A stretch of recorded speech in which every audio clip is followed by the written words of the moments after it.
It is Whitney's birthday, y'all. Happy birthday to Whitney Houston. Now is my last live of the night. I've been live everywhere. And TikTok is where it all ends. Whitney would have been 62 today had she lived. I would have loved to see Whitney 62. So today is her heavenly birthday on, what day was it? August the 9th, 1963. God blessed the world with Whitney Houston. I got a chance to meet her in 1998 on an MTV show called Fanatic. I got to see her several more times after that throughout the years. So Whitney's just not another singer to me. She's a very special person, which is why I'm celebrating her on her heavenly birthday, connecting with people who love Whitney too. How have I celebrated today? Well, I went and got a purple manicure. I listened to Whitney. I've been going live all day, actually.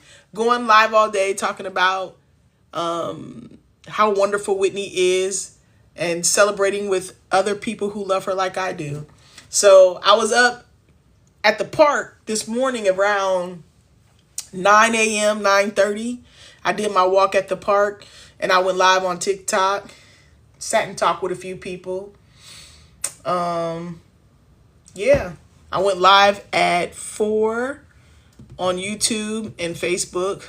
And about 30 minutes ago, I was live on Instagram. So I've celebrated Whitney's birthday like I celebrated it the last 5 years, which is going live, you know, having a bit of a virtual party with other Whitney fans, just talking about her. To me, that's the perfect way to celebrate Whitney Houston. Listening to her music and admiring the vocal power, the vocal talent, watching a movie, you know, doing what I'm doing, telling a Whitney story, connecting with other Nippy cousins. Like, that's how you celebrate, not just Whitney, but anybody who you cared about, you know, and it's a special day that reminds you of them, whether it's, you know, Mother's Day if your mom's passed, or Father's Day if your father's passed, or their birthday, or, you know, any special moment. It's great to remember people, special people, you know. Special people. And Whitney was special. She just wasn't a singer, y'all. She was that girl. She was that girl. I showed my mom the Fanatic video and she said it seemed like y'all were friends. And she seemed, oh, so down to earth. Whitney was down to earth. She embraced my energy, okay? Because I was a fool. But I was already a fool before I met Whitney. You know what I mean? I was already loud like that, crazy like that. So my only dream was for Whitney to receive that, because that's who I was to everybody else in my life. Loud, crazy. So I'm just so happy that it lit Whitney up instead of making her turn up her nose. You know what I mean? Because she could have been like, if you don't get this hyper crazy girl away from me. But she wasn't like that at all. She was like, yes, yes. A few moments later. Oh, I'm sorry. Welcome to the live. How you pronounce your name? Suavay? Suavay? Yeah, Suavay. Oh, okay. Welcome. So You if want you to add to the remember and you go conversation? back on This Is My Life, you'll find Yeah. out for yourself the real relationship. Like Go I ahead, said, Suavay. it's Go right ahead, there. Suavay. Someone who like worked with her and know like some of the backness. Yeah. Robin didn't see. Whoa, hold, wait a minute. You So be work with quiet, Maya. Let her talk. Let her talk. Go, Suavay. So well, this is when the big like right after the first album, right? And so Todd David took this big idea, let's say Atlanta to Mecca. We're going to Atlanta. So this is where the Face record opened. All of us was there, right? So I got hired on as a producer, writer. Whitney Houston, she's writing, still getting no money. It's going out mom name, going in Dionne Ward names, going to her brother name, it's going his his wife name. So Robin stand up there like, yo, you gotta put your foot down. But they didn't know is everybody's on a conservatorship until you the age of 30, still to this day in the music business.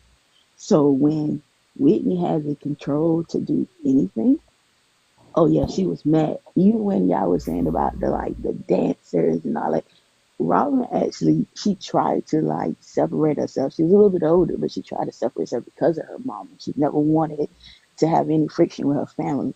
But when it came down to some real shit, Robin the only one really had her back. Like really, really had her back. And when it came down to like when now right now, if y'all go to like Apple Music, sometimes y'all see Whitney as just like a vocal arranger.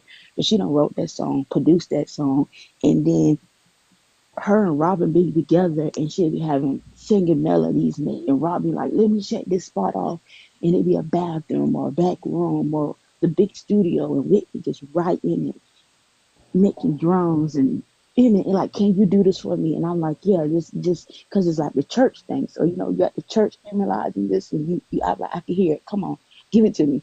And then we all putting it together. Guess what? No credit.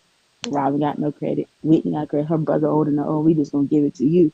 And so it's all of that going on. And then you got a relationship between two women who really respect each other, that understood that like, look, she knew Whitney loved her. Whitney loved her too. They both had an understanding. Like you said, it was something respectful that back in the day that it wasn't just like, oh, I'm just putting out there. And plus you couldn't even put out there like that anyways. And so their relationship was very calm and collected and she knew when Whitney liked something, it was not her just simping and say, oh, I'm just gonna do this.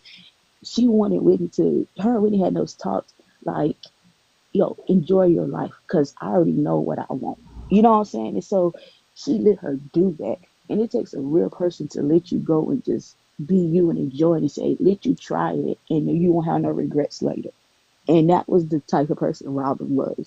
She was a good person like that. And so when I think, because Robin had just a little bit more experience than her, she tried to have Whitney have that experience. And she's the only one that would let Whitney go and get that burger from McDonald's that her mom don't want to let her do. And then it's a lot of things that come with it because their family has a lot of trauma. And Robin had to deal a buckload of that stuff. So it's like just being there, y'all just have to know that energy is just like I raw told you energy, they were her love handlers.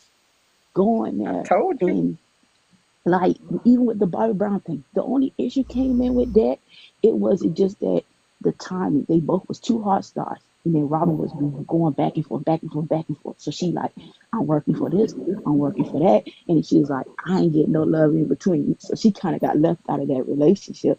So then Whitney was like, well, I really love him. Like, it's not like the other time that I dated guys. And it was like, it's like, I know, I really loved him. So she knew that and she was going to play her part, but they just left her out of it. So it's kind of like Bobby couldn't get down with the triangle. He could, but he couldn't because Whitney and Robin had a relationship just friends at first before the love of Whitney came. And so then he like, oh, y'all telling secrets among each other. Y'all not letting me in the secrets. No, it's not that. It's just this is somebody I know since childhood that know my mom and them, that know when they spaz, that know how to get me out the country when everything is going left field, and certain things that you can't do that she can do. That see when they see that ticket say Robin name on it, they ain't gonna red flag, or it's that pilot that own that private jet that I can go take that ain't gonna say, oh, you got Whitney Houston. Well, I'm trying to get Whitney Houston out here. Robin name was able to clear it, then Bobby Brown name was able to clear it because they know it's Bobby. Chrissy can get Bobby Wow. shut down. And see, people don't know that. So just like I told the people, like I was engineering, I fell out the seat that I was in there with Babyface and her Mariah Carey was doing the song. And it's a thick, when I say that thing is so thick and it's like a bulletproof, like you could shoot the highest bullet ever and get through that. You can't even get through that glass. Whitney sang that glass so much so it broke the glass on the other side and I fell out the chair and I was like, yo, it's adding powerful. They heard that two buildings over and it was knocking on the door and the fire department or the police came. It was like, we thought somebody said a bullet or something. They was like, nobody shoot here. That is Whitney voice. That's how powerful it was. Wow. Like, so you got to protect all that. And she's a Leo energy. Ain't nobody could do that but Robin. Oh, Like, That's why her mom, think about it, her mom, her brother, the sister-in-law, all of them was jealous because they couldn't control all that energy. Like I told people, Whitney was actually an angel that was given to us. And see, Clyde couldn't possess it because everything he tried to do, it would never work. He was like, oh, I got her on drugs. What, she's still here? I got her on this. Those were things that motives that he did. And this is a point that people don't even know that. Like, I told people how simple as everybody don't understand that what all the drugs and stuff come from. It comes from the cocoa bean. And when you break that down and you give somebody coffee and they like, oh, I want me a double shot espresso. You know what a double shot espresso is? That's taking 2 lines of cokes right there. And people don't know that and how pure that is. It's washed down now. But back then, 100% pure. So she thinking like, oh, you making me a Monte Latte. No, that Monte Latte is like 92% pure. And you want to get somebody that, and then they still singing up there to like it's past the level 8 or something.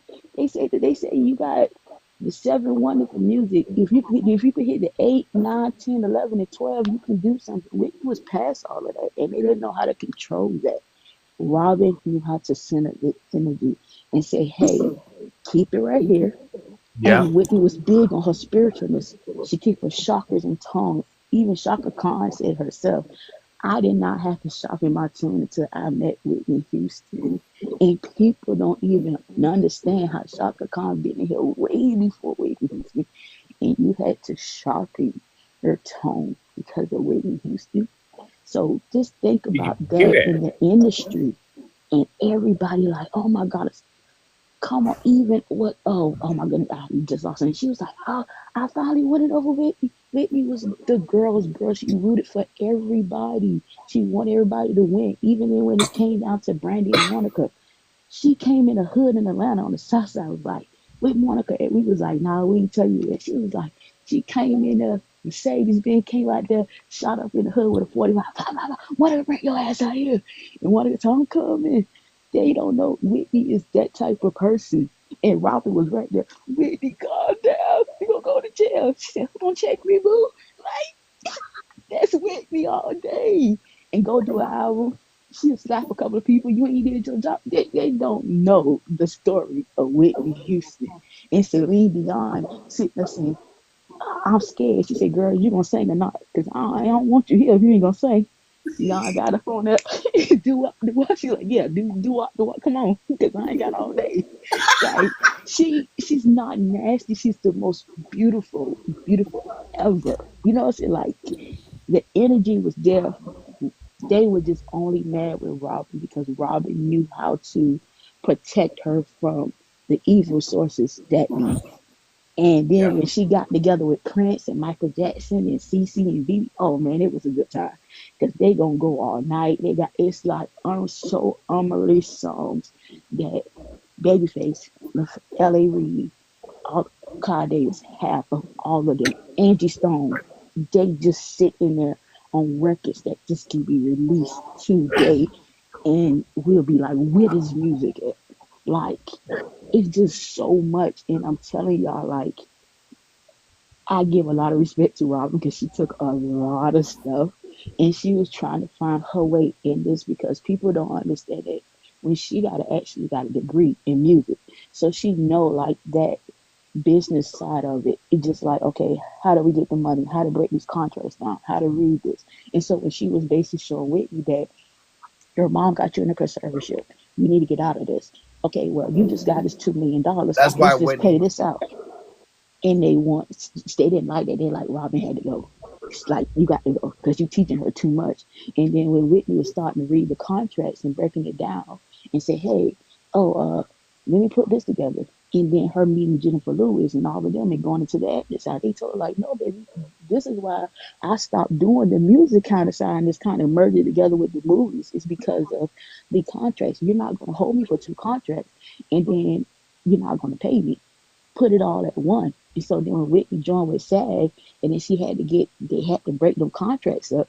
They got mad about that because what Robin came back to help her.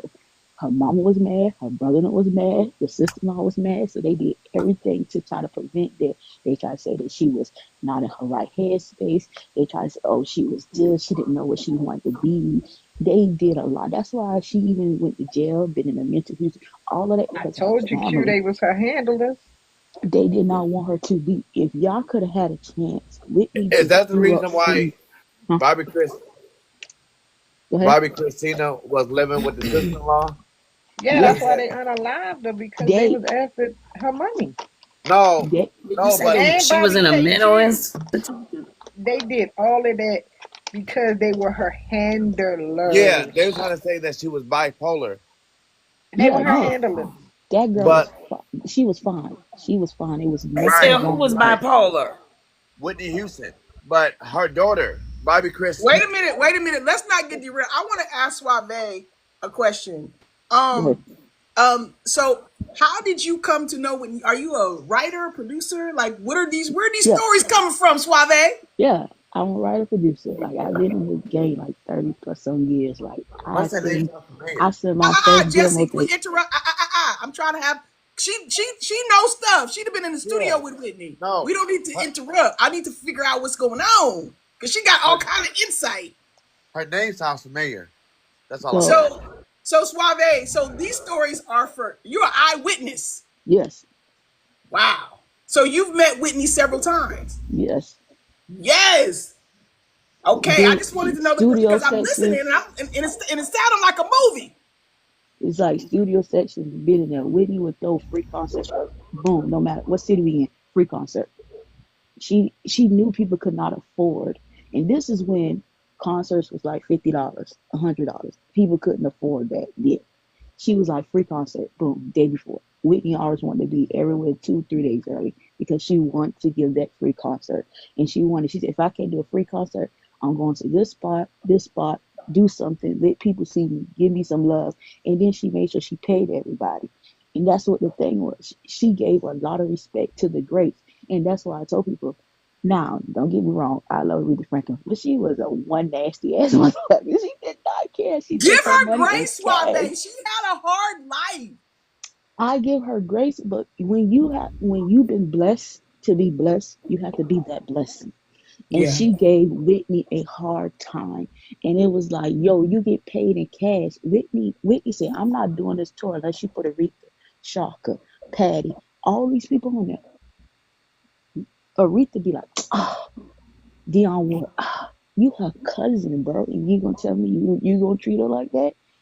She redid your song over to make your song popular, so it could get out of the oh, let's put this like everybody. I told you it's like the tunes thing when you go to the Waffle House somewhere and you hit the Dionne Ward songs would never got out of that stage if it wasn't for Whitney Houston. She paid all that back. I mean, even for Aretha Franklin, she paid those ways, and nobody gave her that respect. So to sit down here and be the youngest, at the oldest, at the greats, and then I'm paying everybody way, and then everybody giving their ass tickets. Man, come on, what that gonna do? So when it came, it was just like Whitney Houston always gonna be my hero over these people because what I can give to her, Michael Jackson and Prince and Angela Stone, Angie Stone, they all had the same thing. We are going to pave the way for the greats that paved the way for us. Let's help them out. No matter what we've been through, we're going to do this for them and then we're going to get our reward. And that's what they kept doing. They kept this music thing alive. Even when everybody was taking everything, I told people, I give Babyface thank you for giving my first opportunity. But he was the most snake. Everybody think like, oh, he's just a great person. He is an a-hole. He screwed Whitney over too. And it just sitting up there looking like even from Anita Baker, Tony Braxton, all that, he would take songs and be like, oh well, so what? Dude, yo, I ain't gotta be the best singer, but I wrote this. You ain't gotta take it.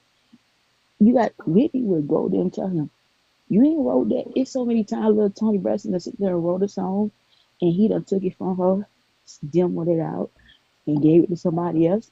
And Whitney came marching in and was like, yo, get that girl her song. He was like, she too young and I need her to cut her hair and do this. But you knew she was in the church when you met her. Like, come on, let's be 100. Like, Scum, when I say scumbag, L.A. Reid, same thing. Pebbles, same thing. They have TLC, they did them wrong. All of them came in this business. Whitney refined the blueprint of music and they just destroyed it. So everybody from under there just got destroyed from there. And then when she helped Brandy them, they turned their back on it. So this is why I don't have no respect for the Norwood family because they totally turned their back on Whitney. She freed them. She freed them from okay. So you got Brandy coming out right, then you got Moesha. So then Whitney was like, these contracts ain't right. Let me help you. So then they helped them, got all this money now. They got like what, $150 million. Whitney got none of that. They turned it back on her. And so the day that Carl Davis had a party, the day of her death, and she told Brandy, she said, I didn't never think you was the person that would stab me in my back, and I genuinely just had your back. That was in the note that she gave her. And so they pushed anybody that had any good hearts that was around Whitney before she passed away. It was like, nah, you couldn't be around her. You couldn't be around her. You couldn't be around her. And then it was just blocked. I couldn't even go there. Like, they even pushed Monica away. She did that one interview, and Monica was not even at the party. She was like, she was banned. So then one of the people was there, the Norwoods, Clyde Davis, and then Babyface and all these people. But then they said, oh, we don't know what happened. How y'all know what happened? And then y'all switched the hairdresser up and the security guard and her brother was there. But come on, this don't make no sense. So y'all want to take this lady out for nothing that she was only just helping to get the music back? Because she say, and then Whitney would do something. They edit her and Barbara Walters interview that they edited out. And she said that I don't want my story to be like Frankie Lyme's story. I want everything to be like anybody who helped me along this journey, I want to help them. But anybody that I can help out along this journey, I'm gonna help out. And so when we retire or we don't want to do this and the new generation come, everybody can have the money and everybody won't have to worry about things. No, no love. And she gave Robin that credit. And then Bob Watson was like, why you want to credit Robin so much? Because Robin helped her. She was the only one that went there and said, hey, you got to learn this. Like, we didn't want to go to school. They stopped that. They didn't want her to learn anything. They say, they don't want you to learn nothing. Why? Because if she would have learned stuff at the younger age from the first album, trust me, they wouldn't even have what they had now. Like, it would have been way more money on the line. Like, they took her from us, they took her baby from us just because it was just a money move. It wasn't about, oh, I could do this and I could do that. No. And sad to say, your own family don't be rooting for you because they be hating on that. And it's like, come on. Somebody say Jag, all right. Trust me, Jag them been there and sung for Whitney. Whitney said signed her deal. And they didn't like that. They was like, why? Because she sang better than her two cousins. They hated that. You know, the two that I say, your family is never the one for you. Jag Wright family is Jill Scott and Erica Badu. Why you can't get them three ladies together and do a song? Like, really? That's just that they don't put you in a position to be great. They want you to be down bad on drugs, this and that. I had to escape that life because when you don't, they come from your family and they're just gonna be like, I'm off on this one until you do what you want you to do. And I'm telling you, like, trust me, if Whitney was here, she'll be glad we're having these conversations. She'll been open to these conversations. She knew about these things. I'm telling you, you just being in the room and you just feel her energy is just so like loving. She'll take me a minute, you're gonna be a star, and I know it. And it's just, you can't see it, I see it for you. It's blessings upon you. Whitney only speak nothing but greatness. She was like, look, you might not see it now. She said, you're gonna see some things and it's gonna make you run from it, but you're gonna come back. And she's like, wait, because when your turn comes, your turn gonna come. Now I never took that. I was like, thank you. And I wait. And she was like, come on, get in here. It'd be like days that I'd be tired going to school and come. She was like, I need you to do this because ain't nobody gonna do it right with you. I said, all right, come on then, let's go. And that's the type she is, and she would give anybody a try. Like, trust me, that day you did that interview with Whitney Houston, She wanted to do that really, but you know, her mama was like, "Don't do it. That ain't you don't that person and this person." She like, "Nah, everybody gotta get a start. I gotta start. They gotta get a start." And see, everybody is at the time when you was like attached to Whitney Houston, everybody just rose up, rose up, rose up, rose up, rose up, because she was putting nothing but just blessings in there. And see, her mom was like, "Oh no, we gotta stop this real quick, like." And then she would speak that life, and it was going, and it was going, and then when it came down to like Whitney didn't just give her energy out as many people think she did. She knew the right ones to give it out to.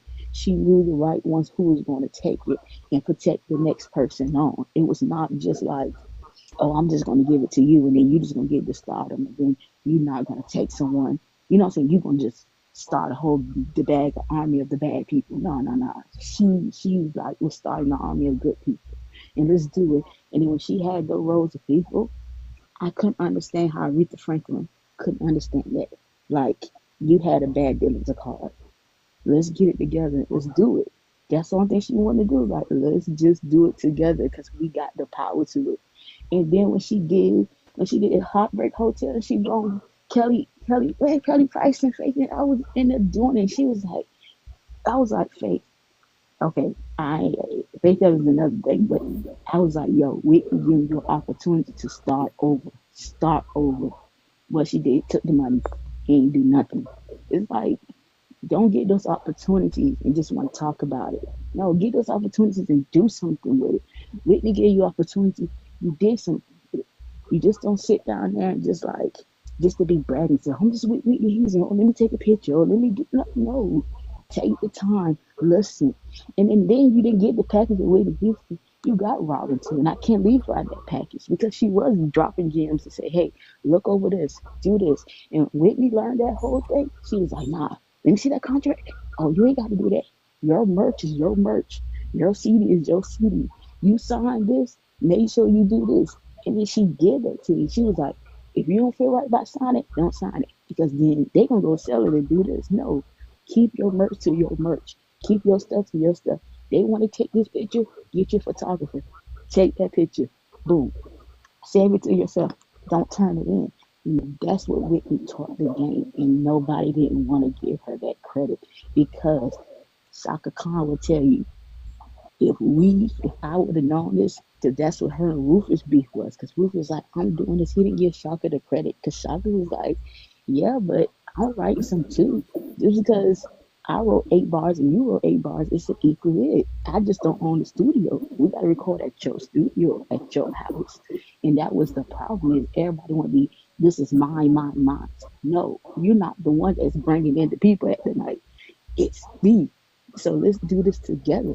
Shaka had to cut it off, and Whitney helped her cut it off. That she got all her bread from Rufus, and she was like mad about that. It was like, nah, let's get this. Whitney was like, let's get all us together, power this up, and done. Even with this whole crowd that going on with Diddy, she been was trying to get him down. They was like, nah. She was trying to get Clive down. She was trying to get Epstein. She's trying to get all these people, Trump, all of them down. They was like, nah, she can't do all that. She's too powerful. She's like, nah, we got to get these people out here because what about the kids? The kids' future that she was worried about, her daughter's future. Even her, and I don't like to call them her stepkids because she was her kids that she took care of them. She wanted to save them. She said they can get a second chance in life. And we knock all these players off the board. And now, like I said, this game in music in the entertainment world, it's not checkers, it's chess. And you got to know who to knock off the board. And it's like she was Yeah. able to save people. And that's what CCB, that's why they dropped out for a minute. Why you here for CCB? Because they was like, we just get off the board for their kickers off the board. Because they knew when they pivoted Whitney off the board, they know they was next. And it was just like, where are we going? It's the same thing with DMX. Whitney prophesied over him that he was going to be the one that generates the gap between the music of the hip hop, the gospel, the R&B, all of that. They had to take him off the board. They do it all the time. And then you have to go in this low key hibernation and come back out. And everybody try to do it. It's the same thing like in 20s, like That's what Prince tried to do it again in 2016 before they took him out, to do the same global thing to help everybody again that him and Whitney did it from the beginning. Let's all do this to help everybody to get the bad folks out and get the good folks in and clean up the music business and give all the royalty back to the people. So now when you go back and you listen to music now, I tell everybody, put your stuff on iTunes. That's the lie. iTunes is with the money, not Apple Music. Forget Spotify. Put it on there because people like it, but that's not where the money is at. Still drop your CDs. Go on eBay. Put your stuff out there. Sign up for Sound Exchange. Sound Exchange will get you your money. Them royalties will come to you. You got any kids? Put these stuff in your kid's name. Copyright, trademark it. Make these businesses so you can be able to live on your life. And then your generation behind you can live on. If you don't have any kids, you got niece and nephew, put that in their name because that still will live on. And that's the thing that Whitney Houston wanted, what Whitney Houston meant. Besides me being the vessel of singing to y'all, acting, all of that, that was me to be the vessel so everybody can eat. It wasn't because she's like, yo, I can sing and we do this all day, but what about you, the engineer? What about you, the programmer? What about you? She thought about everybody. It wasn't just herself. She thought about everybody. He said, y'all need to eat too, and not just this one-time payment forever. You need to go and be eating. Yes. When them $100 checks come in the mailbox, I'd be saying thank you, Whit, because it wasn't for you. I wouldn't even have them because she was the one that paved the way for all of us. And trust me, if you had this one moment with Whitney, you would know that was just like the best ever because she had no malice in her heart. Like everything was just pure love. Robin had nothing but pure love for Whitney. And she didn't have no malice in her heart. It just, like I said, it just got complicated with the relationship stuff. But the business side was very good. It ain't no Well, problem. yeah, everybody who I've ever met, like, and interviewed, I interviewed Alan Rich, who co-wrote Run to You, and he's like, I love Robin, and I want to say that that brother who said that in the documentary, it's not true. Robin was everything, you know. Yeah. He said because I worked with her. Whitney would sit there with a book, right? She'll have a little book, notebook. Still to this day, I buy notebooks and write down. And she'll be like humming something. And you be like, I'll be sitting up there. She just be in a corner anywhere. Anything that she could find her just some space by herself. She'll be humming something. She'll be writing. She'll be That's what her daughter going. said. She'll The be same like, thing too. she'll be sitting there saying, ha, ha, ha, ha. And she'll be like, nah, I need to do it lower. No, I need to go like an A minus, but I need to go A minus minus, and then go to all the way to a F plus, but then keep it in the B frame. Whitney will write that Something down different. and then tell you how to do it. And then I say, hold on, how do you hear it? Then she'll tell me. She'll be like, uh, uh, I did boom, boom. Okay, I got you.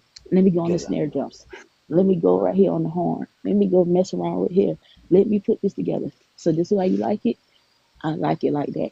But then I want to, I said, she said, like, I hear like, ha, ha, ha. I said, the angel voices. She's like, yeah. I said, I can't, I said, I can create it, but it don't sound good unless you do it.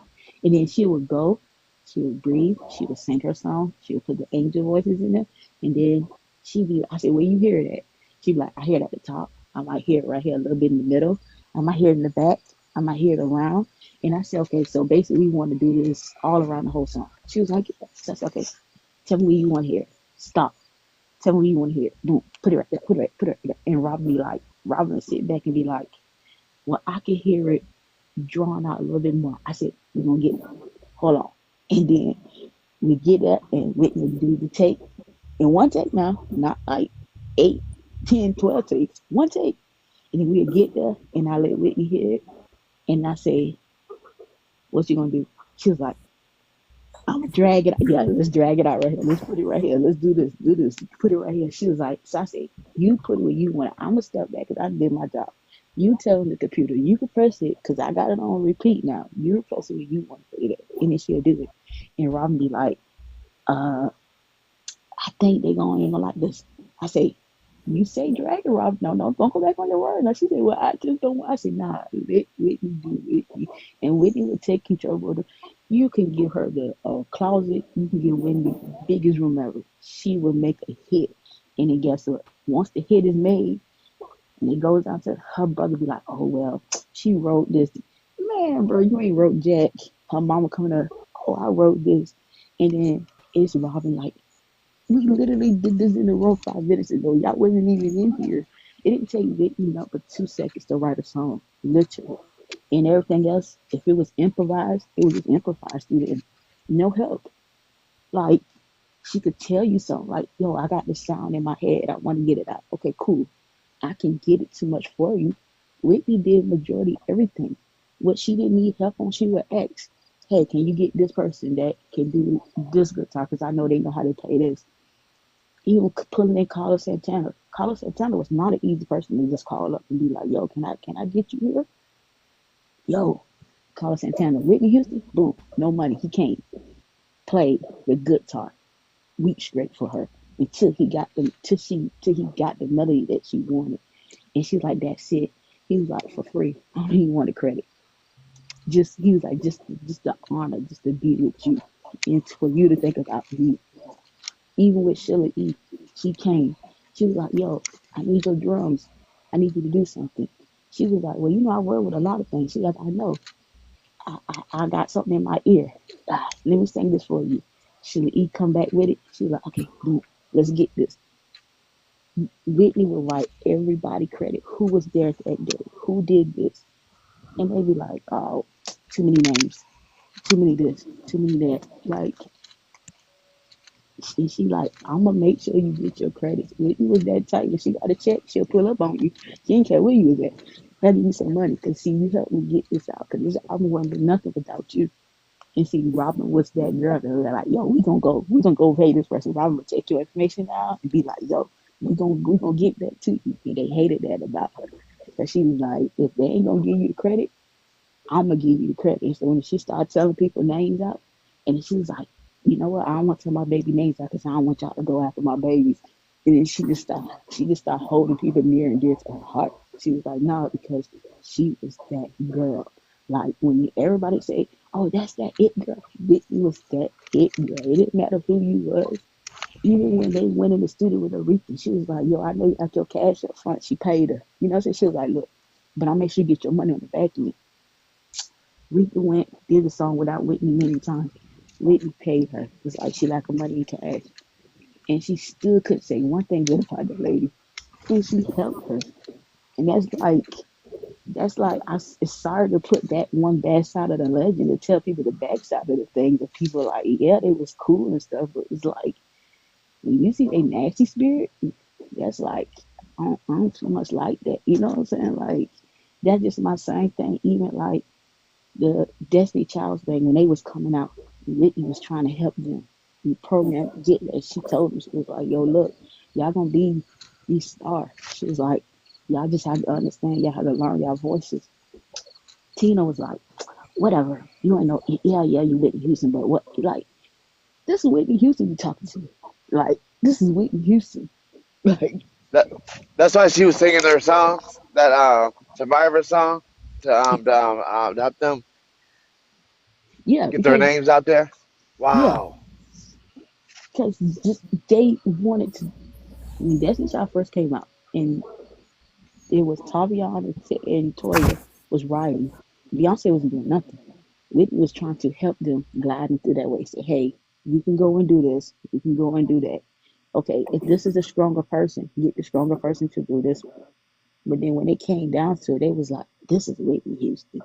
This is Whitney Houston that's trying to help y'all. And so when the group got split away and they did that, it was just only the problem because Whitney was trying to help everybody. It was not on the hating on the Beyonce train. It was like you just keep sampling and bars from everybody.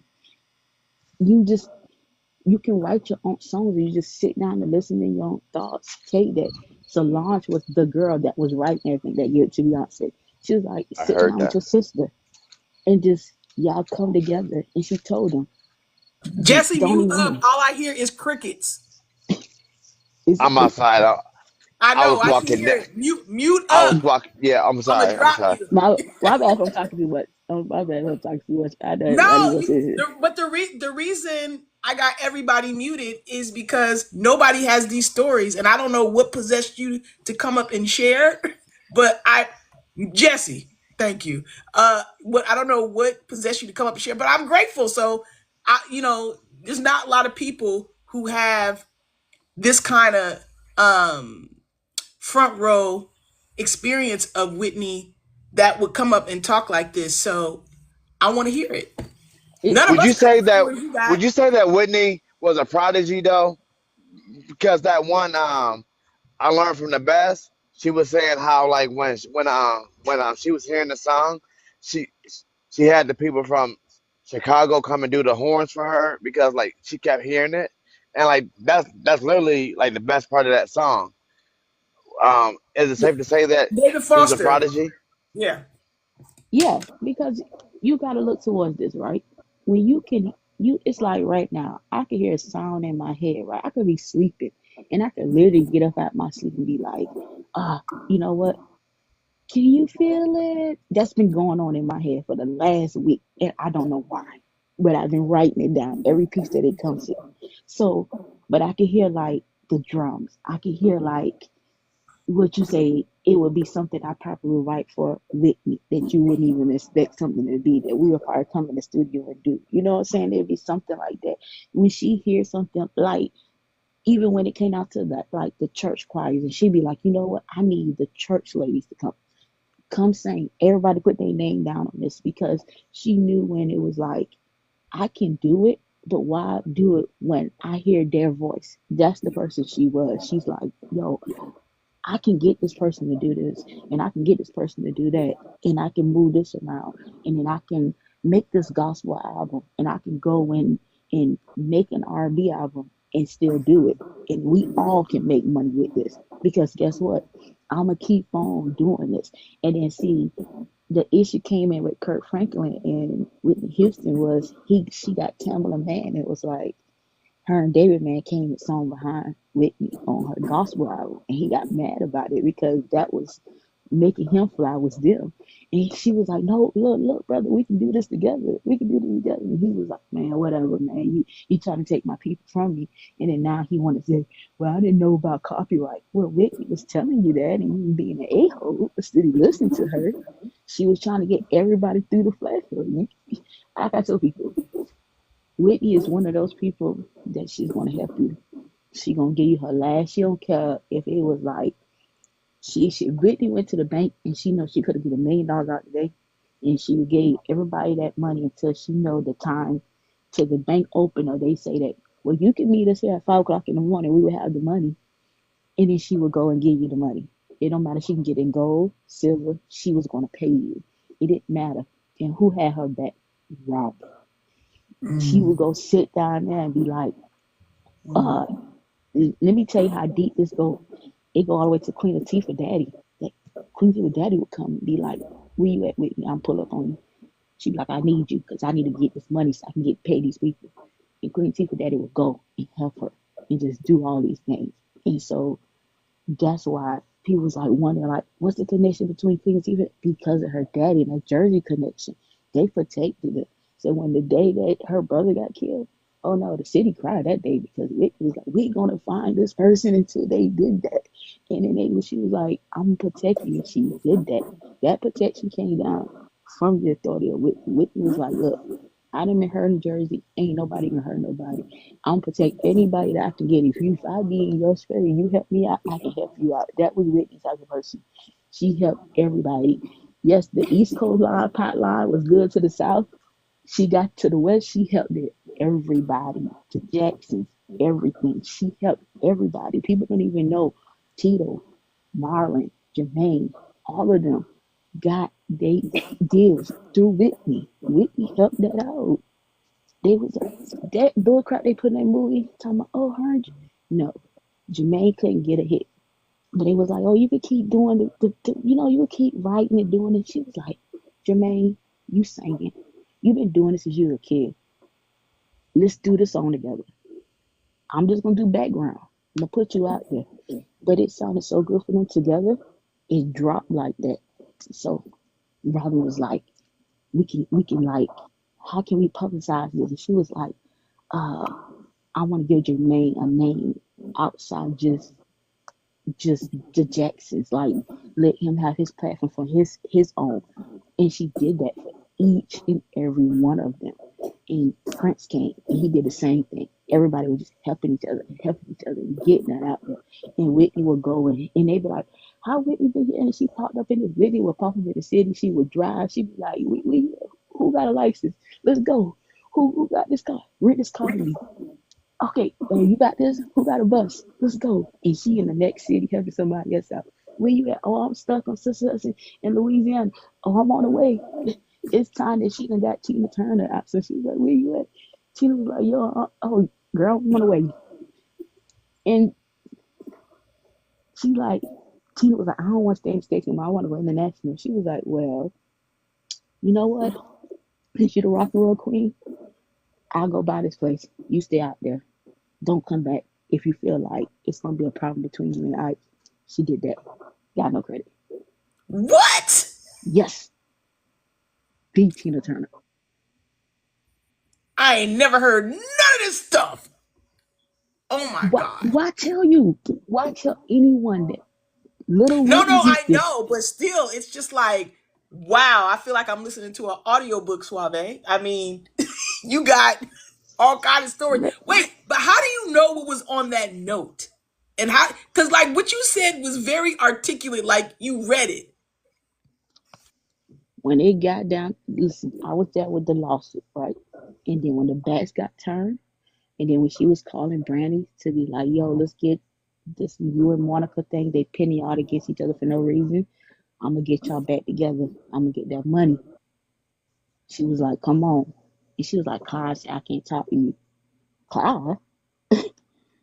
We've been talking way before Clyde came into this situation. Like, you wouldn't even have your deal if it wasn't for me. Because he didn't believe Wait, it was Brandy that girl. said that or Monica? Brandy said that. Yeah. So when she was like, Brandy was going with Clyde and like on the handle, like the whole F Whitney train and the she's on drug train and she's bipolar train. She's crazy. Her kid is crazy.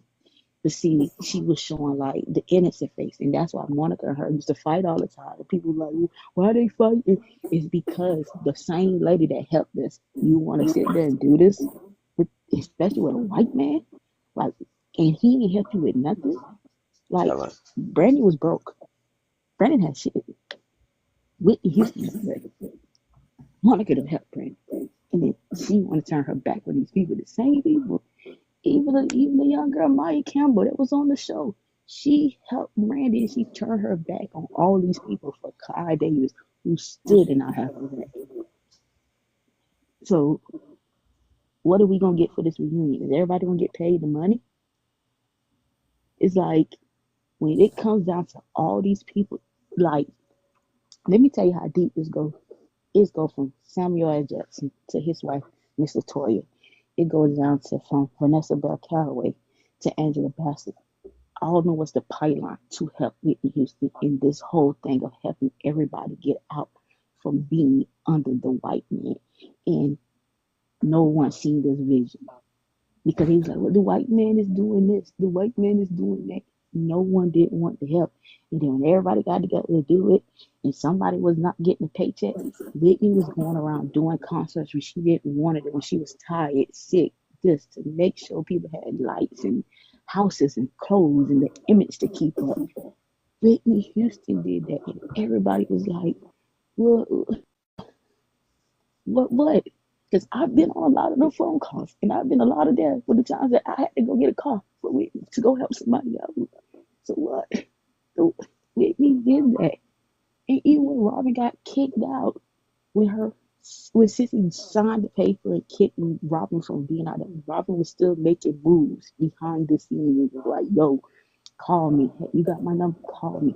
This number changed. Call me. Email me. Do this. Do that. I don't care if you had to call me collect. I already knew what it was. It been times that Whitney just made a collect call to Robin. Robin had a plane, train, bus. Just, it was there. She had that.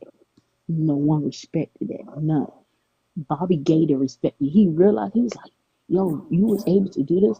How Bobby was able to get out his stuff was Whitney was like, I'm telling you, they fucking with us.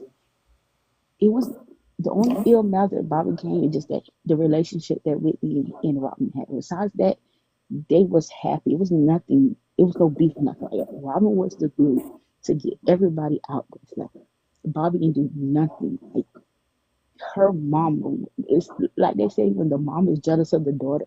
That was it. It was that whole thing. Dion was jealous of everybody was jealous of her. She was only one to help everybody just to get them out. She was like, yo, we all come from church. We all out the thing. They say our ministry is music. Let's just get the ministry out there. People need to hear it. And nobody had her back. And everybody who had her back got this, and then Shaka was going through that because people didn't know that Shaka had surgery at the time, that even when they got close to Whitney, because she got in a bad car accident, and she was like, what? It was just something out of the blue, just like this whole Angie Stone thing, out the blue. Oh, how you go perform and then you got this bad car accident? Nobody knows it. You Shaka Khan, and this don't hit no news, nothing, and then it get a call. Robin said Shaka been in an accident. Whitney got me to get to her. And this is the thing that's been going around. And so it's just like, and then that's why everybody say, don't talk. And that's why I be like, I don't like to talk because I be knowing. They be on my tail. They be like, okay, we going to get you.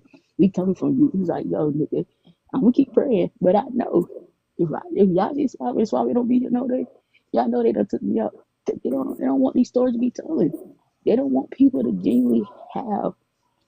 You remember when you did the interview with Jennifer Lewis? Mm-hmm. And you remember when she found her balcony? And it was in Africa? She was in Africa with her best friend? Yeah. You know that was all set up from Clive Davis, right? Because he didn't want the Jennifer Lewis and Whitney Houston album to drop, and it was about to drop. And yeah, so Wait, when she was in Africa and yeah, and she fell over the balcony. they have an album coming out? What do you mean he didn't want? This is an album that had been done years ago, and she was like, I'm dropping the book, I'm dropping the album, fuck all this bullshit, I'm dropping it. She was like, I don't want to leave here without dropping this album. Like, I don't want this to be later. You know what I'm saying? They set that whole thing up. And then she was like, I had the grits to come reality to know, like, these motherfuckers was taking us out. And when she said it on Robin Robinson, Robin was like, don't say it. She was like, no, they need to hear it because they do this. I told people. She said they put her inside of a room with no balcony. You're right. That's wild as hell. None. It was like the room that she had, it had one in there. And then they switched the room. They said that it was like leaking plumbing or something in there. But if it's just one lady there and she's in Africa all the way and she's like, my plumbing is acting up, okay, fine. She's just gonna go to another room. She's not gonna question it. This is y'all place. And then they said, oh, it's a balcony. You can open the doors. And she opened the doors. It was nothing. And she fell right down in the rocks and stuff. And it was like a lion, like right there. But the whole time, they thought that lion was going to get it. That lion protected her until the right people came. And I was like, that was Whitney right there. Like, literally, people don't think, like, they be like, oh, y'all be so much into these zodiac signs. No, that lion stayed there and protected her until the right person came. Because it's like, you trying to take off the grapes for what? She just trying to tell y'all, stop playing. It's like, it's just so much that I can tell y'all. It's just like, I can But go on for wasn't Robin days. still working for her even after she left? So like they pushed her out. Yeah, That they wasn't had to. Whitney. No. They No. Whitney never, like I said, the Robin only got pushed out the relationship. She didn't get pushed out the business. Like, the right. relationship was just that. The business part, Robin was there. Her mom was like, no, when I tell you, her brother and her sister-in-law went to Robin and put a gun in her face and was like, you don't get back. Yo, That's it's why she literally left. like, how many guns you gotta get to your face to you like I'm done? Like, that's a lot. Like, people think She like, was still working for free. She was still working for free, right? yeah, She was still no helping her for payments. free. Yeah. Because you gotta That's what I remember, thought. Whitney was giving everybody money because she know the checks wasn't coming in. So when your friend out here giving you money and you like, okay, I don't want it. I don't want it. I just want to make sure you just get it. She was like, no, because when these shirts come up, if anybody go look at a Whitney shirt, right, like from the 80s that everybody's repeating now, those shirts was done that Whitney was putting together and like, okay, my favorite color is purple. Dude. Okay, this is the face. This is the picture I want to use. We got this person doing this picture. Okay, dude, boom. We gonna paint it. We gonna all this just transfer paper. All this stuff is old. People think that stuff is new. No, all that stuff is old. They was got painters painting on shirts. They have people press printing on shirts and copying it, and they all had a stacks of them. And they was like, how many people we say gonna be here tonight? And Whitney was already selling out places that's had 20K and more people in there. So she's like, nah, I need 1,000,000 shirts because everybody else who's gonna stand outside, I want to give them a shirt. And Robert made sure that inventory got there.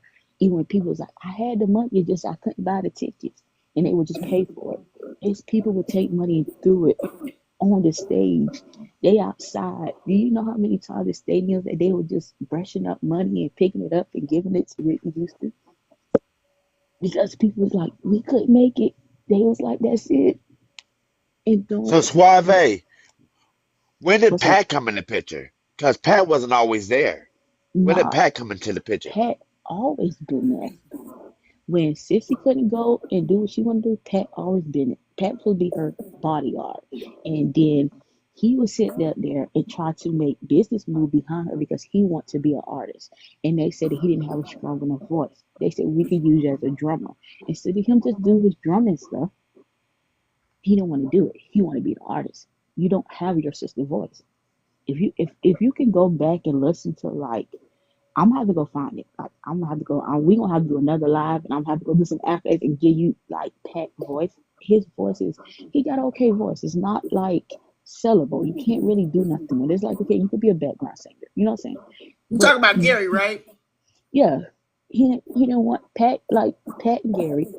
Pat, she could do a little bit, and she can do nothing. But it was just like they both wanted to take. They want to have that Whitney vibe. They wanted that, and so he married her just so they can like, well, my little voice and your little voice together can, we could try to out. You can't outshine Whitney, dude. Come on, like I have so many old stuff that you can hear both of them on there. They don't sound like shit. Like it's like I won't say Pat shit. It's just sings? I didn't know she's a singer. Pat been trying to sing from the beginning of the time, and she Yeah, can't. that's what. She Yeah, can't. Like she can hold a note, but it's not a note that's gonna get you by. Like I mean, anybody do a couple lessons and you can hold a note. Like, but she can't get nowhere. So Gary lost his voice. He tried to get Pat to do it. They try to go back and put on. So then now, if you look, like I say, if people even who her old subscribe, pictures, right? Even Pat's yeah, old pictures, like she tried to copy like Whitney Houston's hairstyles, and just like she wanted to be Whitney. If you go back and look at her pictures when she first got married to Gary, not to cut you off, I'm so sorry. no, you're Um, good. she wanted to be Whitney, like from the Bodyguard, like how Whitney Yeah, had that French roll, or like the preacher's wife, where Whitney used to wear her hair up like that. Pat used to try to dress like Whitney. She wanted to be Whitney. man, it was she want to be with me so bad it was sickening.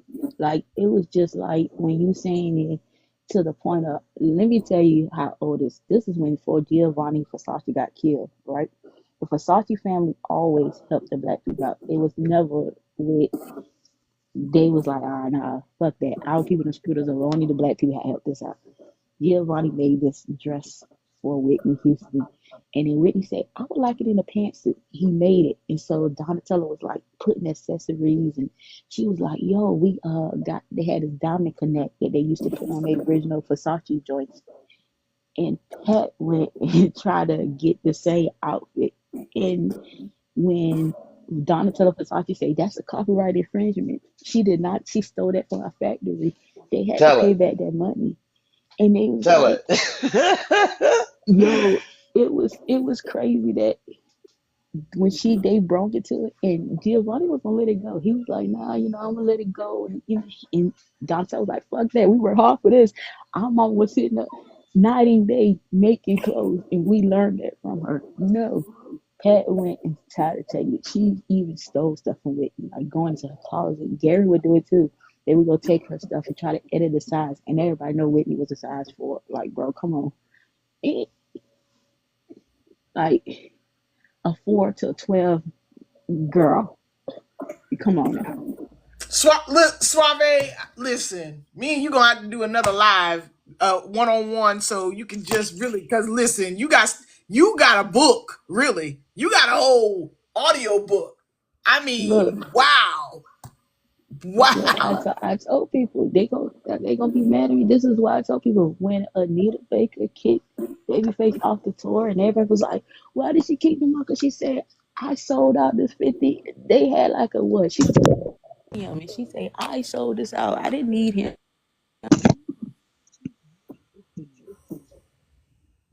Oh, we can't hear you. Hello? Can you hear me? You sound muffled. What you fighting with? My headphones, where they done went dead. You should have did that a long time ago. You sound crispy now. Look, I got have my headphones on, but yeah, Girl, you should have been, girl. Her stuff. She Oh knows her my stuff God. because that goes deep. yo, I'm talking about your sound. Like, this sound way, yeah, we got to do another live, because this is what I needed the whole time you was talking. look, Even I'm when sorry. Pat, one of those Jesse, Sorry, fake. I'm trying pause, to Jesse. like, Quit interrupting. I'm trying to talk to you and get, so I don't want to land on the facts so they can know the facts how it was there. And like I said, when I seen your thing pop up on Facebook and I seen it, I just randomly came on TikTok and I seen it. I was like, that's my girl. I gotta hit her back because I was like trying to DM you in Facebook and like, yo, we need to get up and talk. And Yeah, I just followed you. I Yeah, was like, yo, we got to get up because I'm about to tell you this history that's been wiped away that they don't want to tell nobody. And yeah. Whitney been doing this for the longest.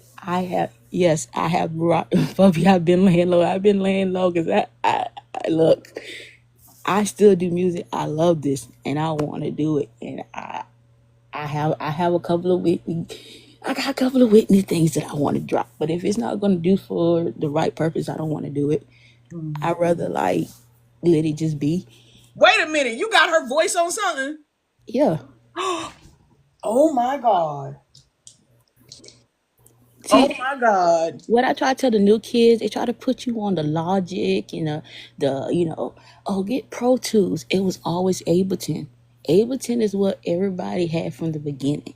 I And what don't they know what would that do is. is, What's that? What's that? it's a School. DAW system that you record over. You can make beats on it. If you have an MPC right now, you can print automatic tunes, and that's what the old used MPCs did before the new ones they dropped.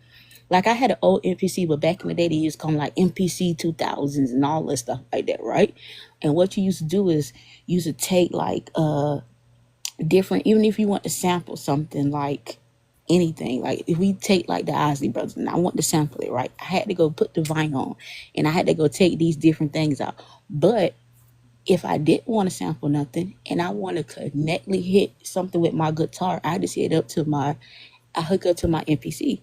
My MPC puts it on Ableton and Ableton breaks it down to where you can go see it all. So then now I see on my screen, and if I mess up on something or I played out a note, it will adjust it or ask me, do I want it? And it will play it for me. So then not only me as a producer can see this, and Whitney on the other side, and she sees it, and she's like, no, let me wait and let's hear it on the back end. So she would do two sides of it. And so then you would see if you did out a note or you did in a note, and then you either fix it or not. But Whitney was always in note. So you either went around her or everything came around you. You know what I'm saying? So it's just like one of those things and people just Listen, don't she want it. told Gordon Chambers the music follows me. Yeah. See, this is Wyclef told her, oh, you singing on the note? She said, I ain't singing on the note. You just don't know how to comprehend the note. He always was like that. Lauren used to sing out like, let me tell you, Lauren here used to go and sing so much out of the whole Fuji group. Like they used to be jealous of her. The poor girl had to get away from them because they was jealous.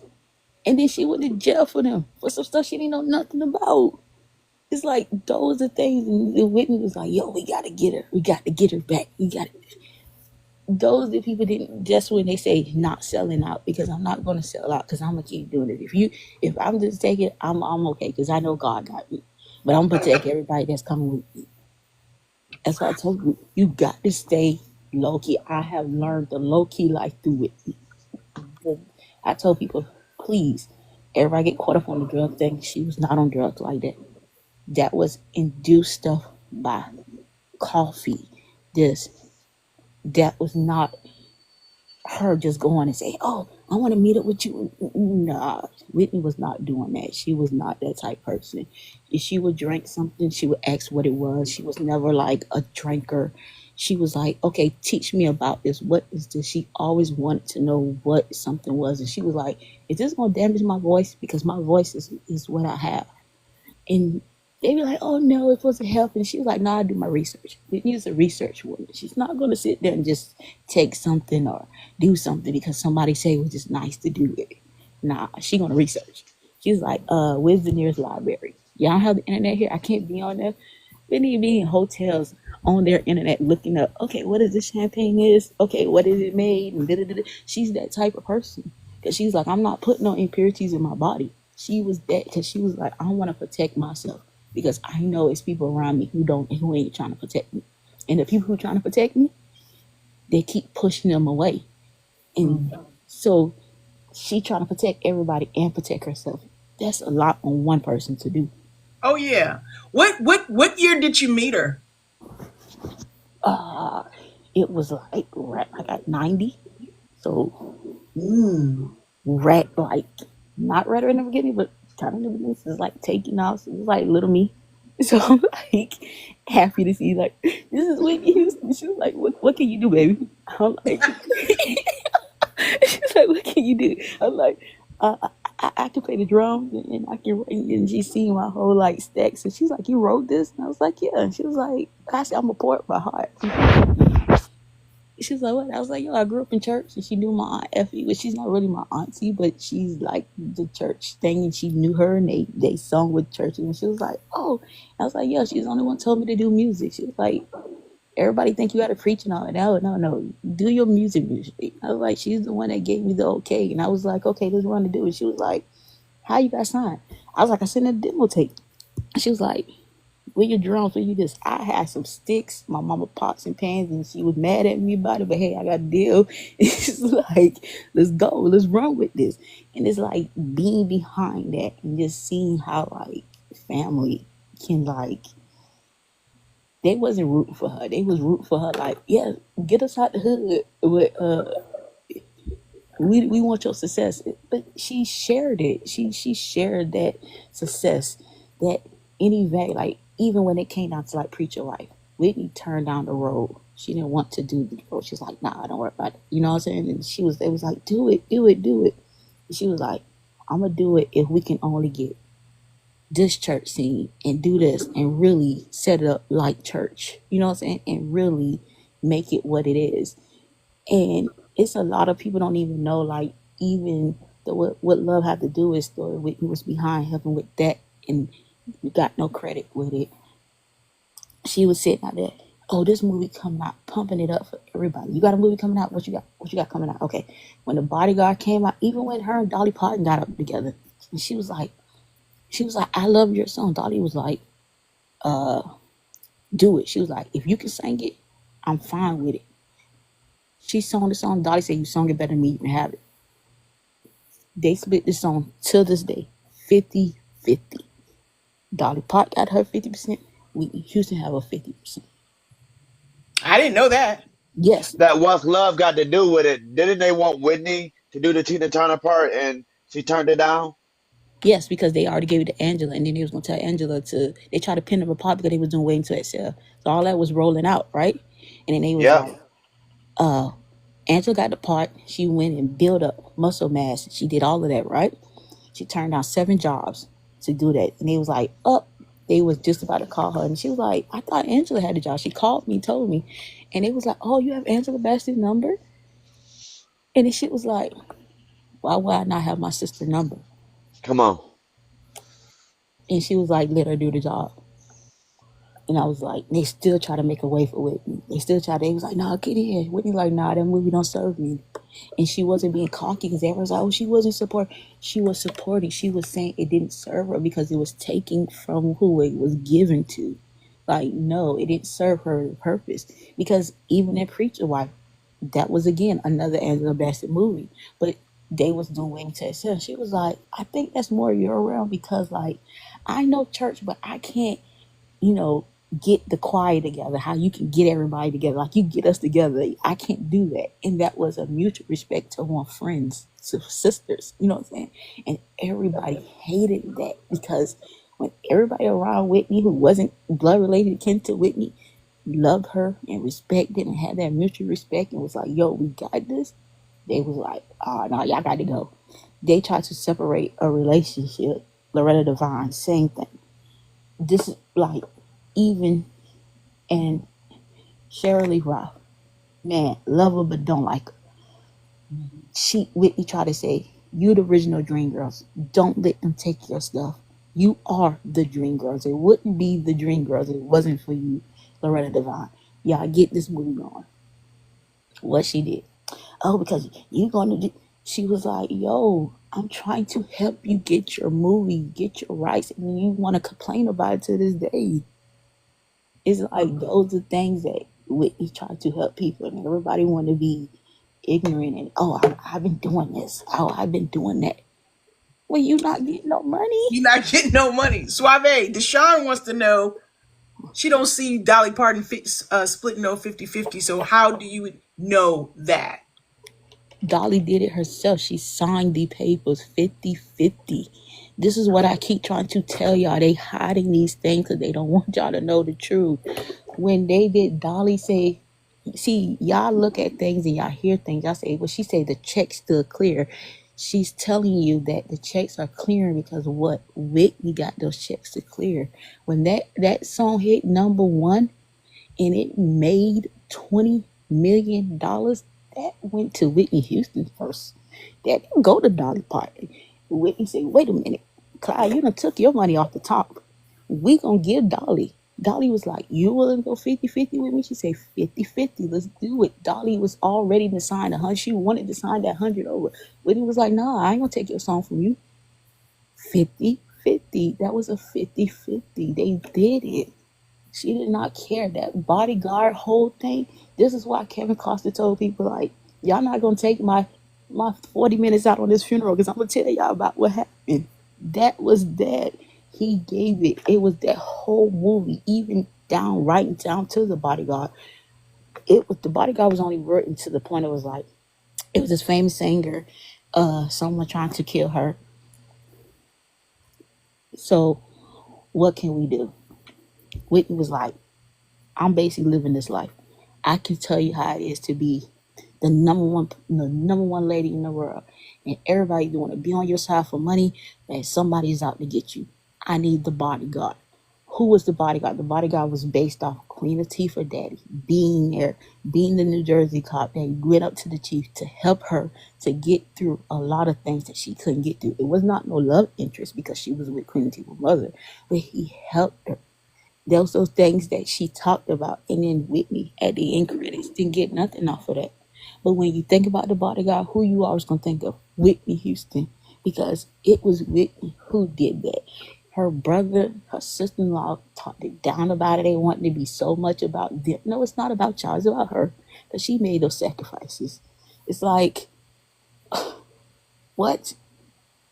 Like, those are the things. And it's then when they got even mad about the whole thing, and even when she put in there that her family was the one that was helping the people who were trying to kill her in the movie because she was telling them the truth. And everybody just looked over that and was like, oh, it's just this love story and this. No, she was trying to give us the truth and tell us. And everybody just didn't.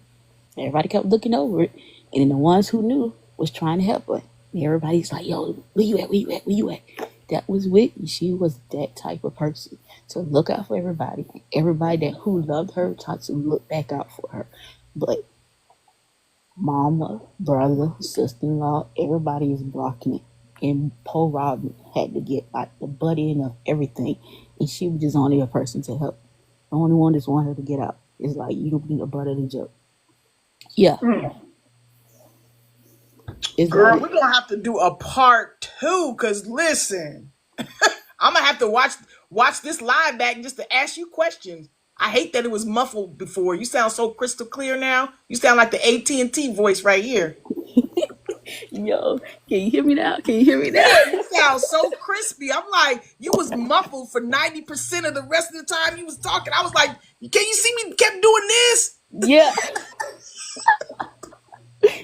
yo, I'm telling you, I'm trying to like stay low key on this road. Or I'm telling you, when I seen you, I was I like, no, I can tell, but I still want to hear if you gonna talk. no, no. But How when do I go ahead? I'm sorry. Go no, I'm ahead. sorry, I ain't meant to cut you. Off, but when I seen you live, I was like, yo, I'm gonna come in. I'm gonna tap in with her tonight because like it was just like it was meant to happen because I was literally like I came on, I was like, okay, whatever, this, and I was like, studio Q, I was like, my girl, hold on, let me go in here so I can talk to her, let me go in so I can tell her, because I want to tell her. I was like, yo, because I've been like boosting you up, it's like you popped up on my For You page on Facebook, and I was like, yo, go shout out my girl. We need to go there. You go there. And I'm like, in your I'm like all in the comments, like, yo, that happened. This. And I got like thousands of people talking about you lying. You wasn't there. I'm like, okay.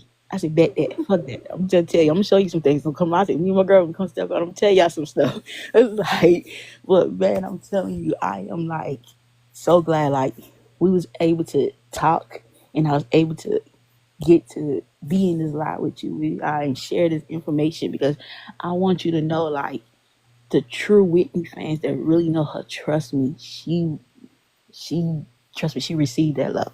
Any fan mail that you ever thought that you ever wrote, anything you ever can think about, Whitney will read those things and will write back, hand write back, not no type up this letter and tell this person this. She was that type of person. Like, if you just want to meet me, I'm here for you. What can you be of a service as much as I can be of service to you? Because trust me, I was in the same shock you was. Like, what? This is, and she's like, calm down. It's okay. What you do? You know what I'm saying? Like, it's like, oh, okay. Hold on. Let me get together. And then when you exhale, that's it. You know what I'm saying? That's just like those ones that you can just get and you like, I can hold those to those stories because those are people that paved the way for me to even continue to do music now and trying to tell these people like, yo, can you do this? And then seeing Whitney break glasses that the Yeah, somebody asked how did she sound live? Obviously she broke glass, but how did she sound to you?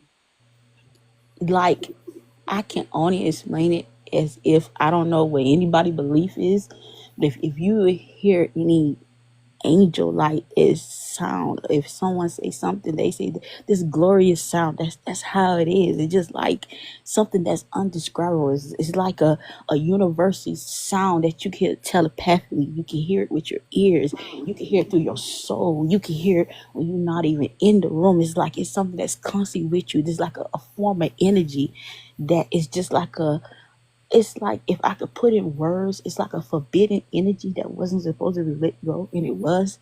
And then now everybody just got this. It's like that download of that energy that you need. It's like when Neo went into the Matrix and they was telling him like, hey, this is this and this is that. You know what I'm saying? And when he found the truth, that's like Whitney. It's the truth. And then she's like this energy, this ball of light that just keep going. And you just like forever, you just hear those things just keep come back with you. And then you can make a song off of a song. And Whitney was like, how many time you got? Shit, how much time you got? Let's go. And she keep making it. She was like, yo, we can do this. And she was like, oh, I didn't sound perfect. She was very bad on herself about being perfect. And I was like, and Robbie was like, but you did it perfect. She was like, I didn't land the mark. And even sometimes when you say land the mark, and it was like, oh, it could have been like, oh, it could have went a little higher, but it didn't need it because when you heard it live, it was like they're gonna just put a bunch of all this reverb and stuff on it, and then it's gonna not make it no. Like Whitney had no reverb. Like when it comes down to like reverb, and if anybody like know kind of like studio stuff, you add autotune and reverb. Reverb is already on there, but you had to make the reverb in a negative so it can be a even balance to with your voice. And so it was like if you had the reverb just on a regular 50, that's the regular settings, you'd be like, it just felt like a bunch of static. You got to turn it all the way down to the negative, like all the way to like a negative, like 5,000, and then let it just go.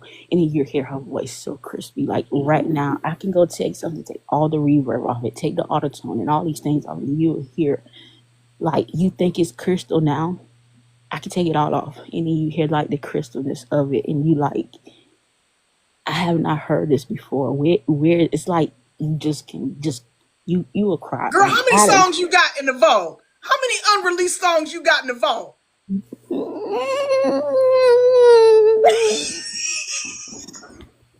About 1 million, some change. Tell nobody that now. You got a lot. You got a lot of Whitney stuff. Look, we got Whitney and her Whitney and CC album, Whitney and CC and BB album. We have Whitney, and we got Whitney, and then we got the whole like Whitney and Bobby album that didn't drop, 4 of them. We got the Whitney live, everything live. We got the Whitney and Bobby's. We got the Whitney and Bobby. We got the Carlos Santana guitar, the acoustic album. We got Whitney with Anita Baker and Tony Braxton, pure vocals. We got the Shaka, Patty, Aretha, Whitney, pure vocals. We got Loretta Devine and Whitney got an album together. We even got like Babyface doing some stuff. And we got TLC,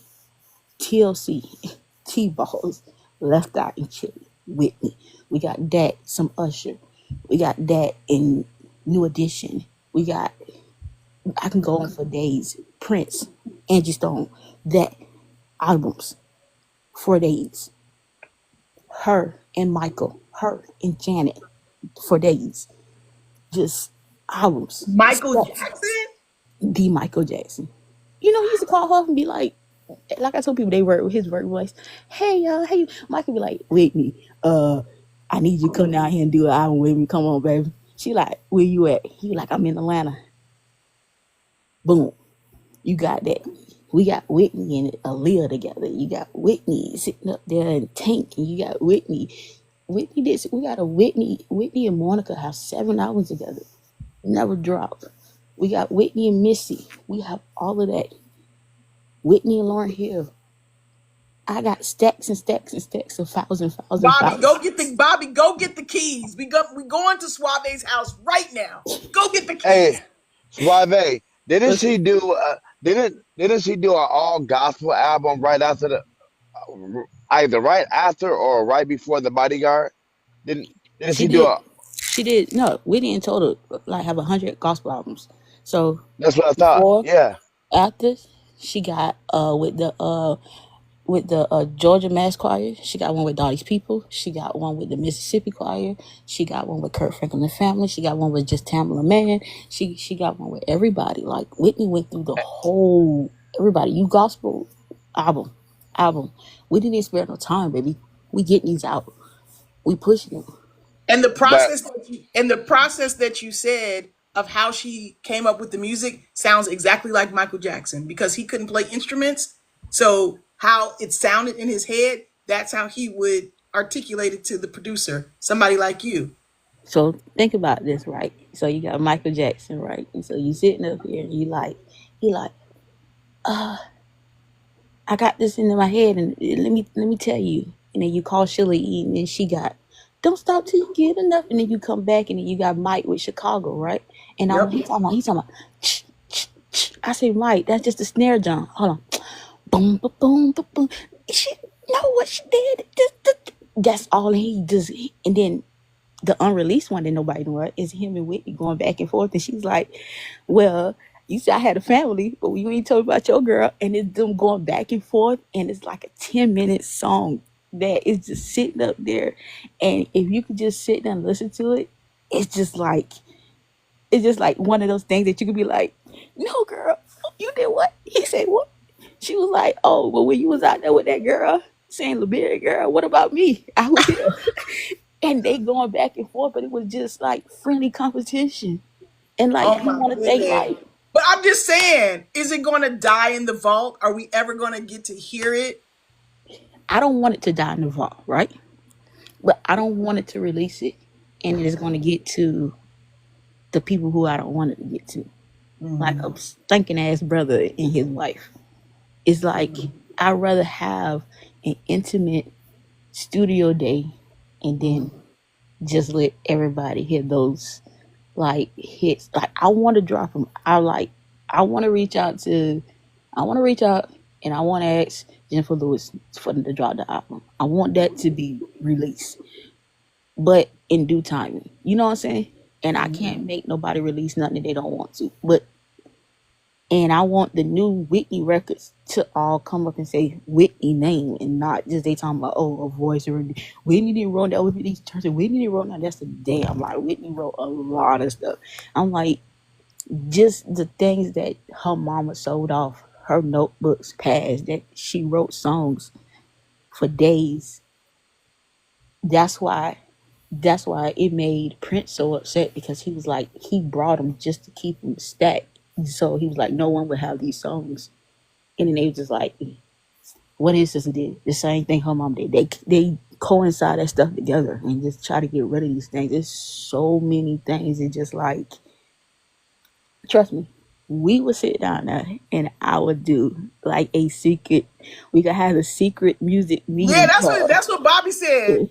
Bobby, you got Bubby. I'm keep calling you Bobby. Bobby, it's Bubby. Bubby. Yeah, because listen, I don't care about them. I want to hear it. It's like, yo, but I am in the works of trying to get Bobby to just like, because on the marriage side, what he have, he can on his end just release everything. Like, oh, because he's Bobby Brown? But because they've been married. And see, they've been married for a long time. So it was just not like on that scale of, now that her mom is gone, it's like to push some of the other people out the way, we can get Bobby to release those songs and just like, come on, just sign your signature to get these songs released. And so like, I've been trying to talk to him about it, and he kind of scared. But I was like, bro, we got to get this out there. Like, I'm listen, Bubby, she came to my live. She didn't come to your live, Bubby. She came to my live. So I'm gonna make sure, whether y'all hear it or not, I get some kind of listening something. Okay, even if it's a half a note. You know, look, I love you, but Q got to get the exclusive, man. Cause it's like, I mean, who live is she on, Bubby? Bubby, you look like she at your house right now, Bubby. Bubby. Oh, you like, no, look, hold on, look. See, that's why I say it got to be a close, intimate. We got to like fly and get up together and be in. Where you live at, Atlanta? Yeah. Oh, I went to school there, so I'm familiar. Wait, how can he release what he doesn't own? How does that work? Okay, this is ain't nobody come to see you, Bubby. You told release something that he don't own. See, this is okay. How copyright infringement work, right? So I'm gonna tell y'all like how like Ozzy Osbourne just died, and his group was the Black Sabbath, right?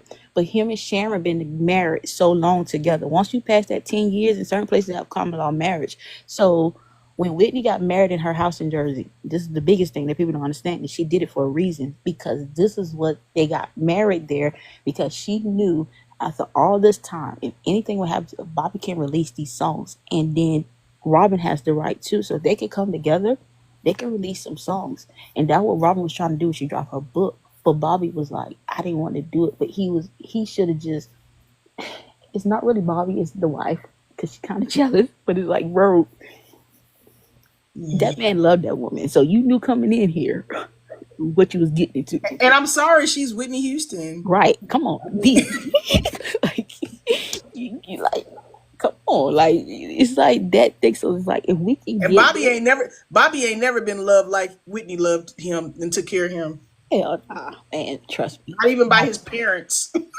No, for real though. Like, they, like, when people see, even I told people right there, Andy Cohen, Whitney Houston and Bobby Brown, a check to this day. We would not have the Real House of Atlanta and all the rest of them if it wasn't for the Bobby and Whitney show. When they did that show Barbara was tanking, and they dad, I think, just had passed away or was sick, and they was about to sell the company.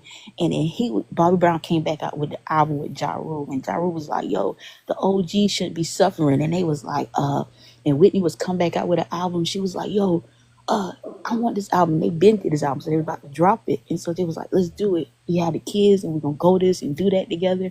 And then Barbara was like, "What can we do?" And Barbara was trying to like, Barbara had like a little interest into like Arista Records. They had to sell it back to Arista, and they was like, "What can we do to get some money?" And Whitney said, "I can help y'all. Help me.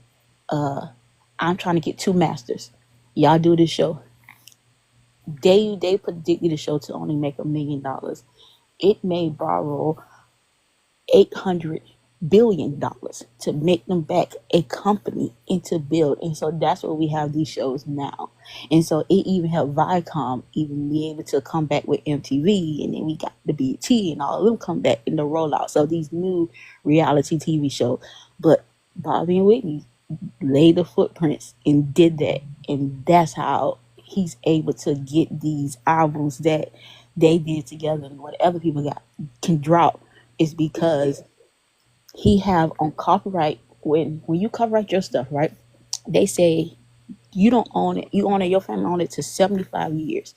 So up to that, he have those years as his wife. And then because her daughter died, he got an extra 75 years with Bobby Christina Duck. And now that her mama done passed, he got an extra 75 years because they done signed their names on stuff that they wasn't have. So Bobby has the right to drop these musics. It's just he can do it. It's like, but he's scared because he's like, he know what they did to her. But this can help rebrand the business. It can help Robin out. It can get her back in a financial position that she ain't got to worry about money no more. You feel me? Like, it can put back the people who help, like Carlos Santana and Tony Braxton and all those different people. It can get them their money back and get BBCC some money back. It can get everybody straight and keep it. If we can keep it and put as the Whitney Houston Foundation that she started and put it back out to how she had it, whoever put into this, you get back out to it, everybody will win on this.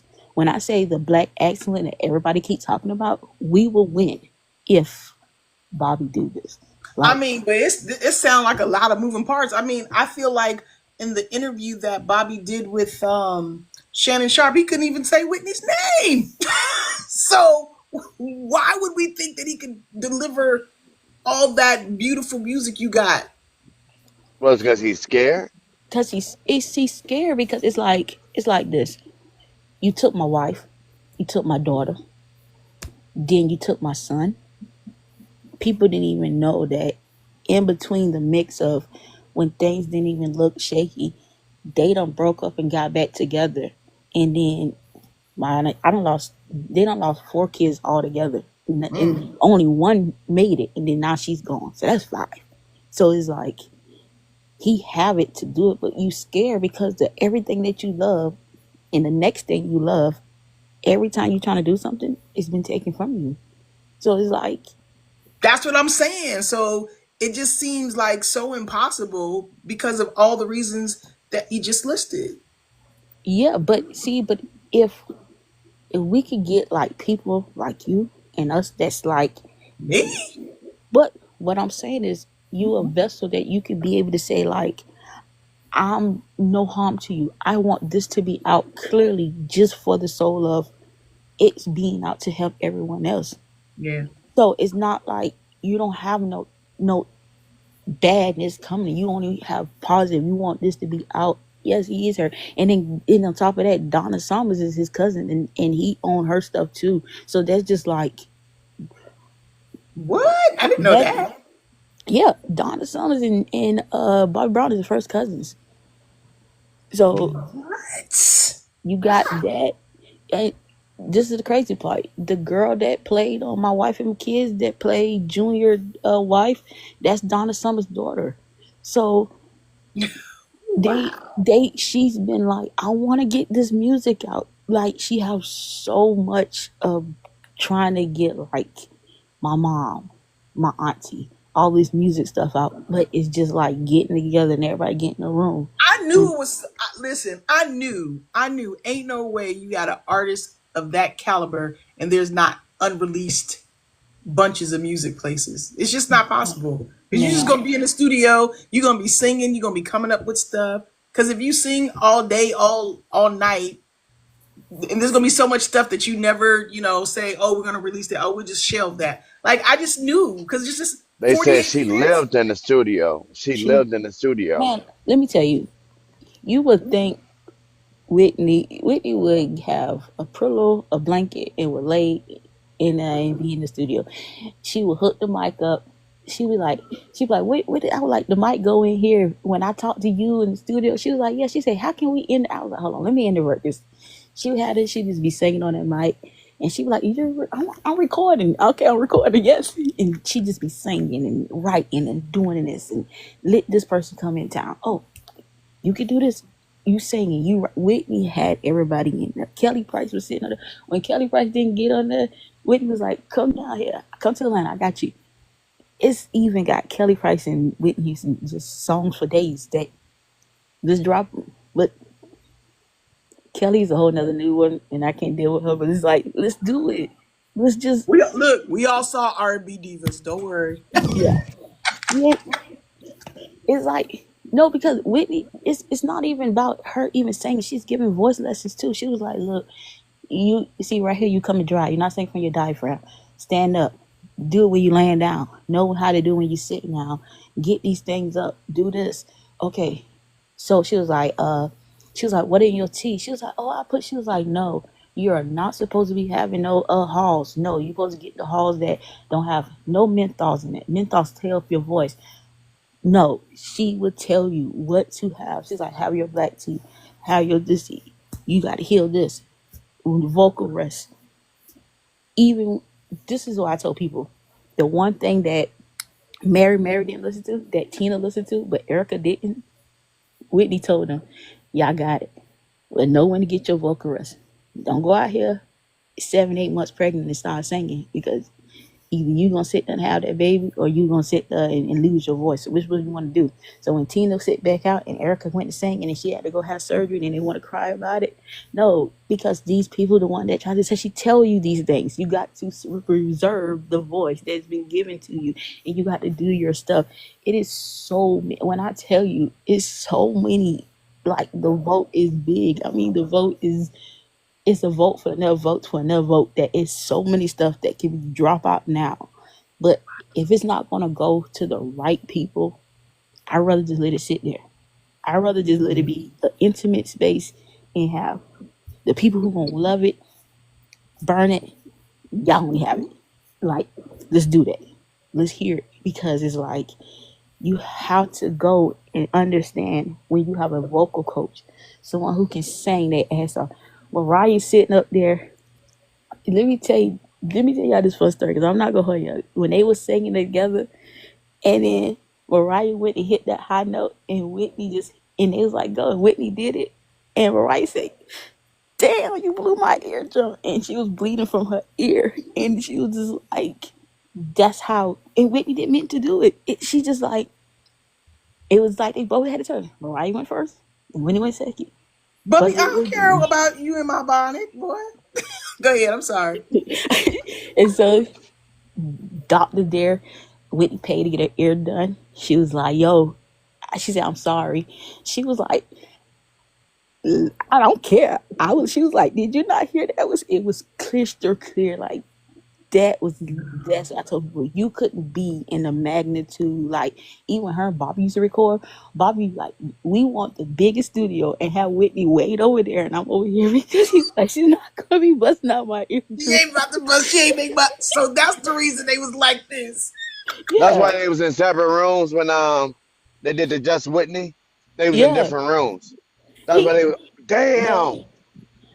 man, You man, know what, Bubby? Now she ain't heard a hit a night since that Can video. I ask you something real quick? Was that why was you with her when she did the Special Olympics and they didn't let them people in there, and it was like the dead of summer, and they said that Whitney's son got there and they didn't want her to sing in the heat, but she did that concert for the special needs people. Yeah, she did it Damn, regardless. No, because they didn't want her to do it. they didn't want her to do it because she gave money towards the special needs, and then they That's didn't what she want her. did. And so they say that so she and then they wrote a check out for $10 million and she gave to the special needs. She was like, the special needs Olympics need to go. Like even the track and field was not going to get. We would not have track and field today wasn't for Whitney Houston. She made sure that was funded, and still to this day, the ladies that even run track don't even know their history. If it wasn't for FloJo and Whitney Houston coming together, we won't have track and field for the USA team. She was like, Yeah, she did that free concert out in the she, heat, and she made them build a stage on the track in the dead yeah, of summer, and they was like, "No, you'll mess up your voice." And she's like, "Well, if you're not gonna let them in there, I'm gonna come to them." Jesse, It you was know like the they was early a '90s, Just it was 120 degrees that day with the heat advisory that no one should been outside.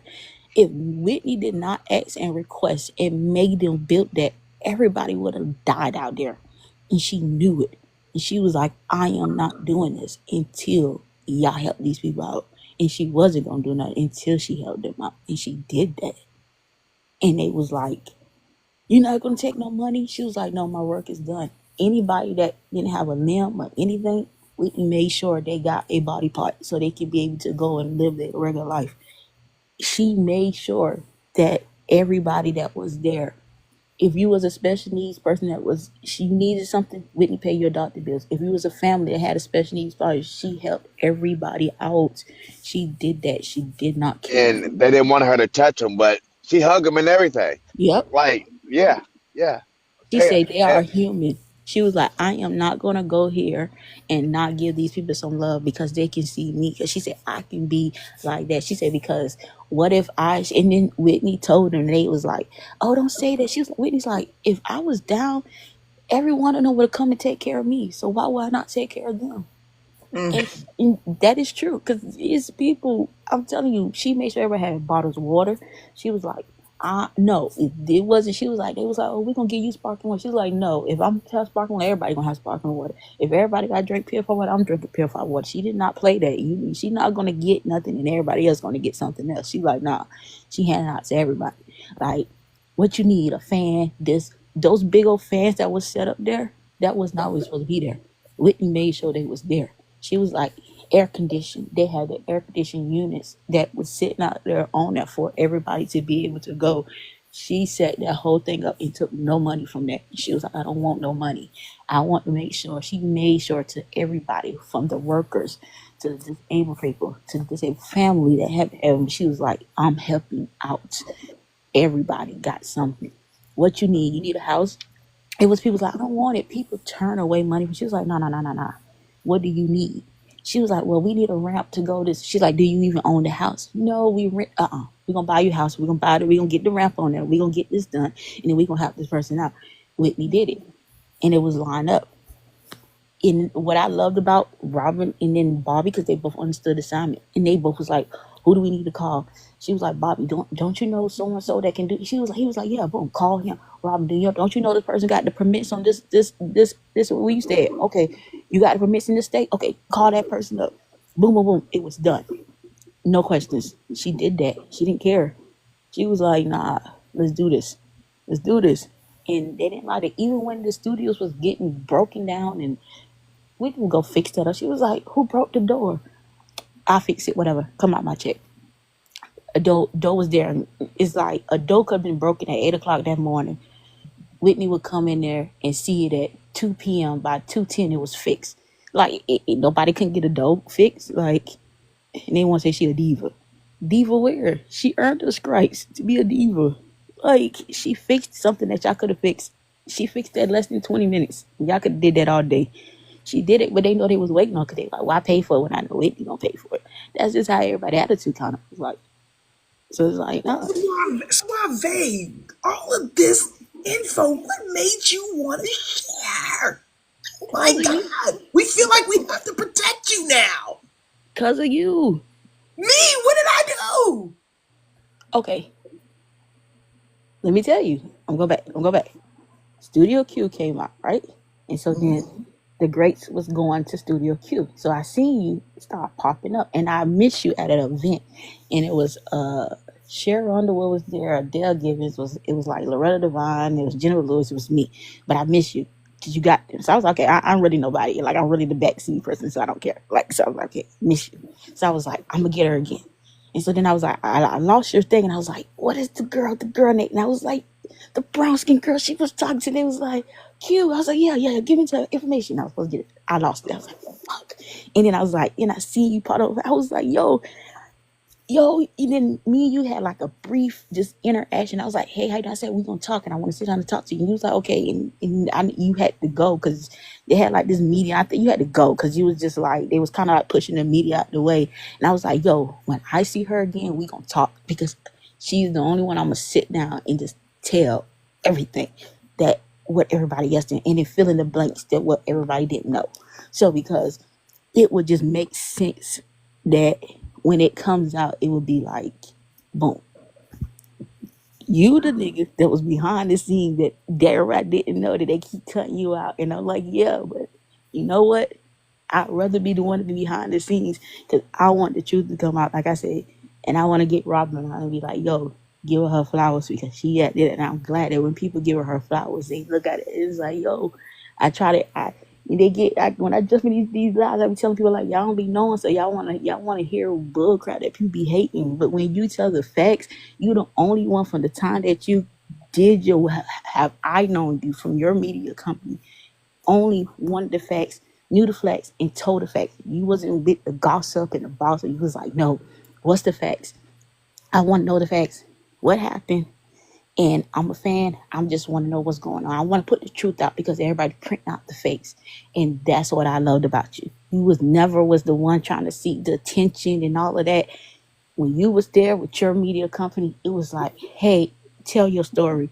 Not, oh, I'm fanning, but yo, oh, girl, they say so-and-so be in your bed last night. No, you was like, what you got coming out? What's the next thing going? Do you mind sharing if you want to share?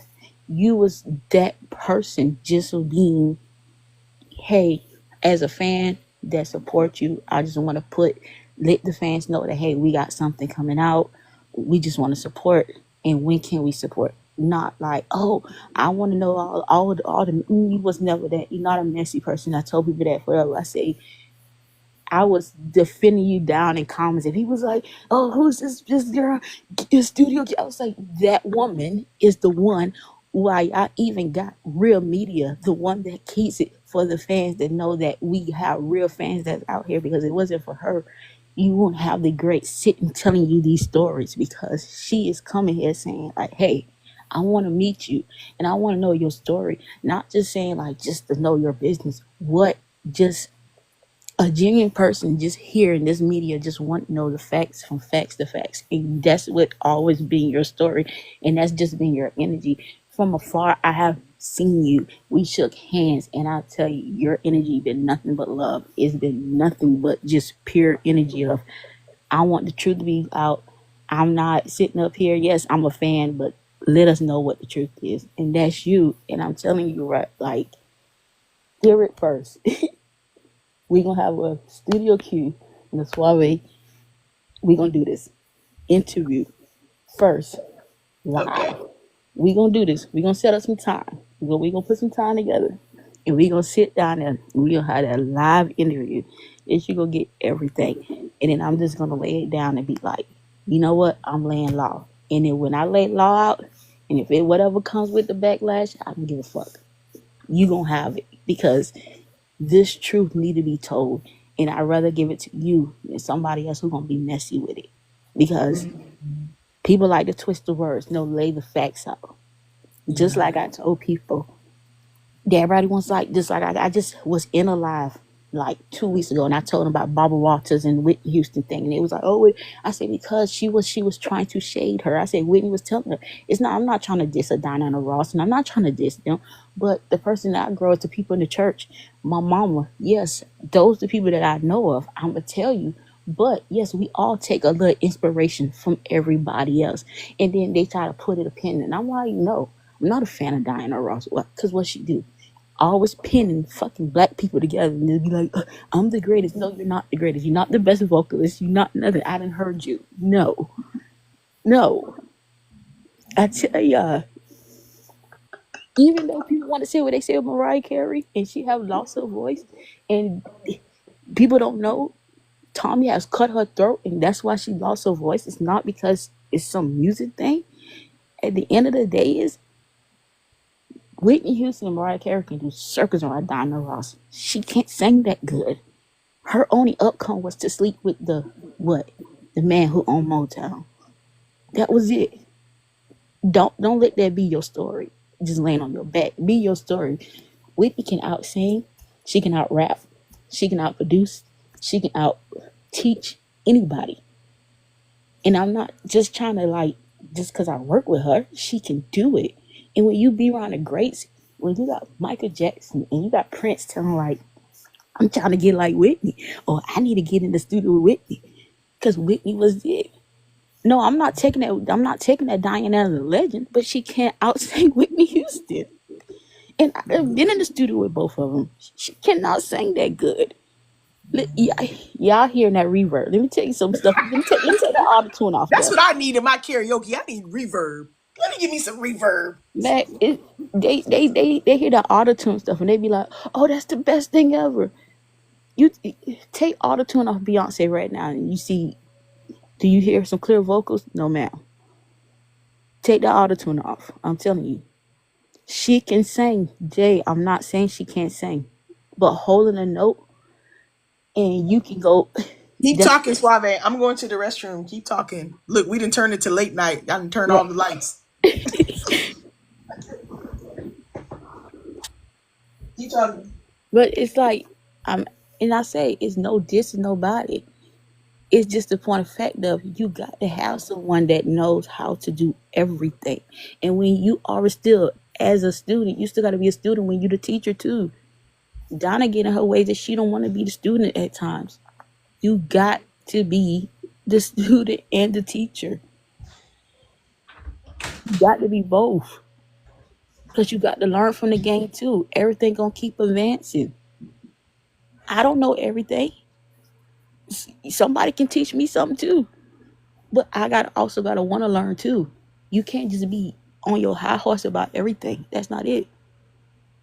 It's like I'm telling you the truth. If anybody can do anything, I'm telling you, yeah, you could put all that stuff on. It's so much autotune and sound effects that you could put on and make everything sound so perfect. Somebody can sound so horrible and you be like, oops, let me put this on there. It takes more time making somebody sound great than it does and have a great singer that just can sing. Like, that is the one thing that you can do. Like I tell you, when you gotta come, you gotta have infinity. You gotta come in this business and you gotta you say so, you agree? It's like, oh wait, I get it.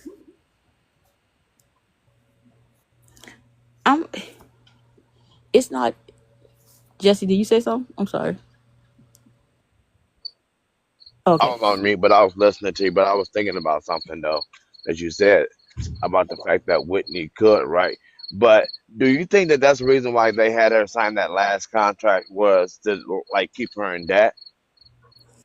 Because if you think Yeah. about it, if like she writes, then she'll have more power and control over her own music, more or less. Because I remember watching the video, an interview that she did. That's why after the "I'm Your Baby Tonight," she was saying how she stepped up to be the executive producer over anything that she sings.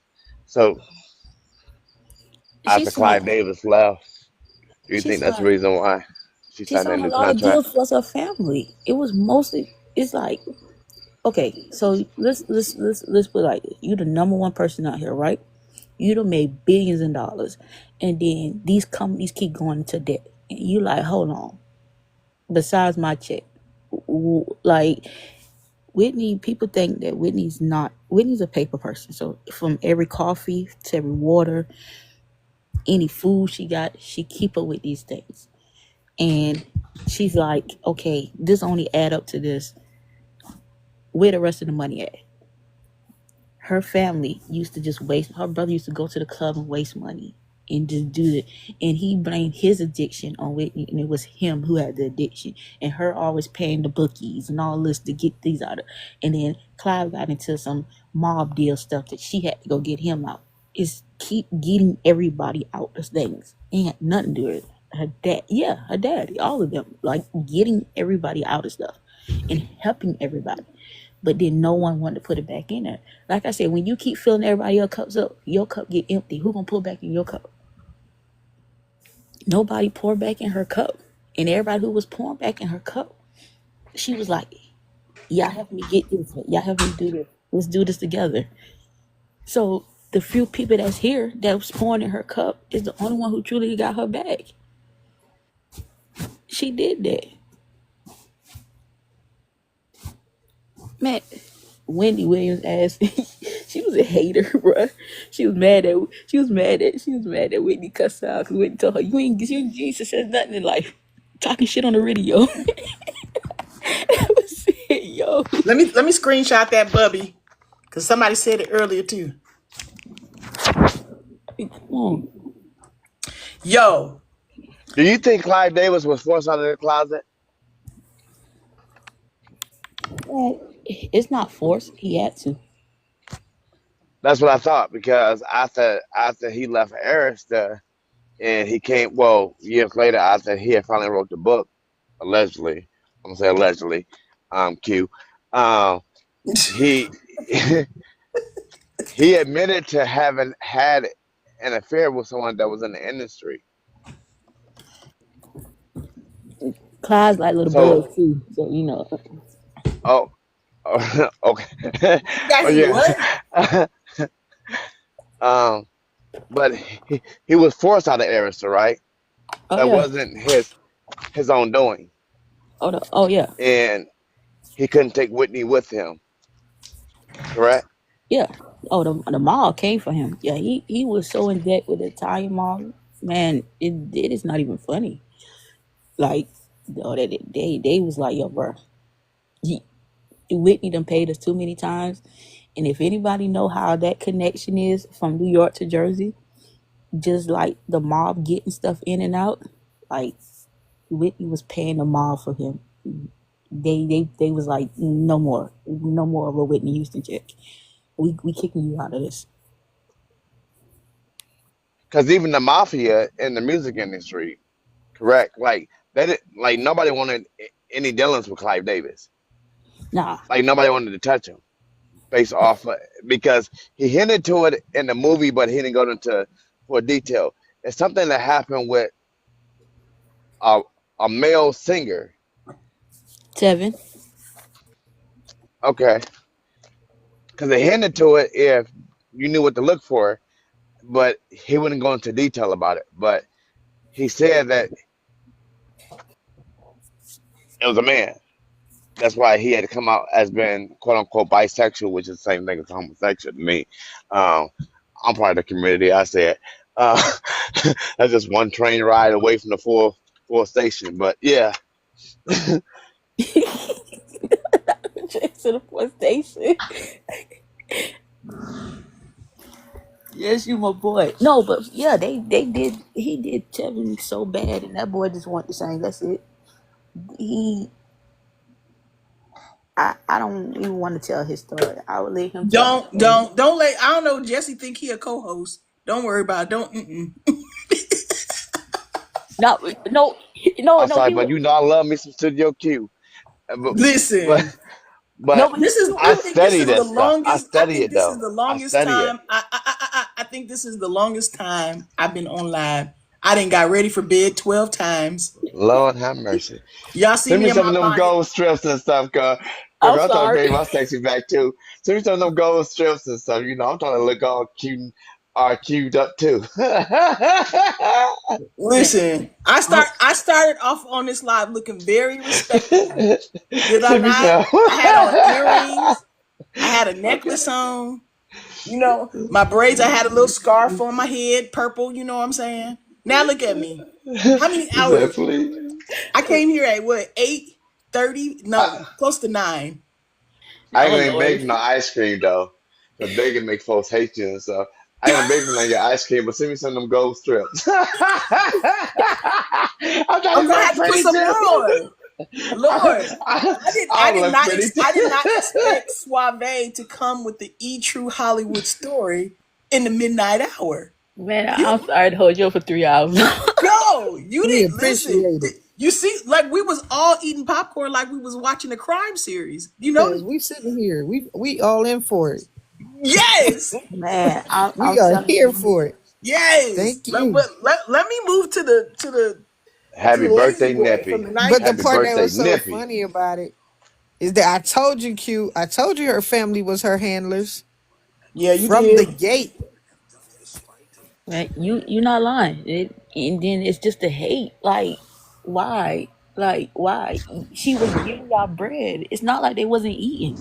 Just like they behind her and her daughter being unalive too. But ain't nobody gonna talk about that part. Right. But Why they sell 50% of the estate? Why they sell that? they sell it because they want the money. Because she didn't leave it to them.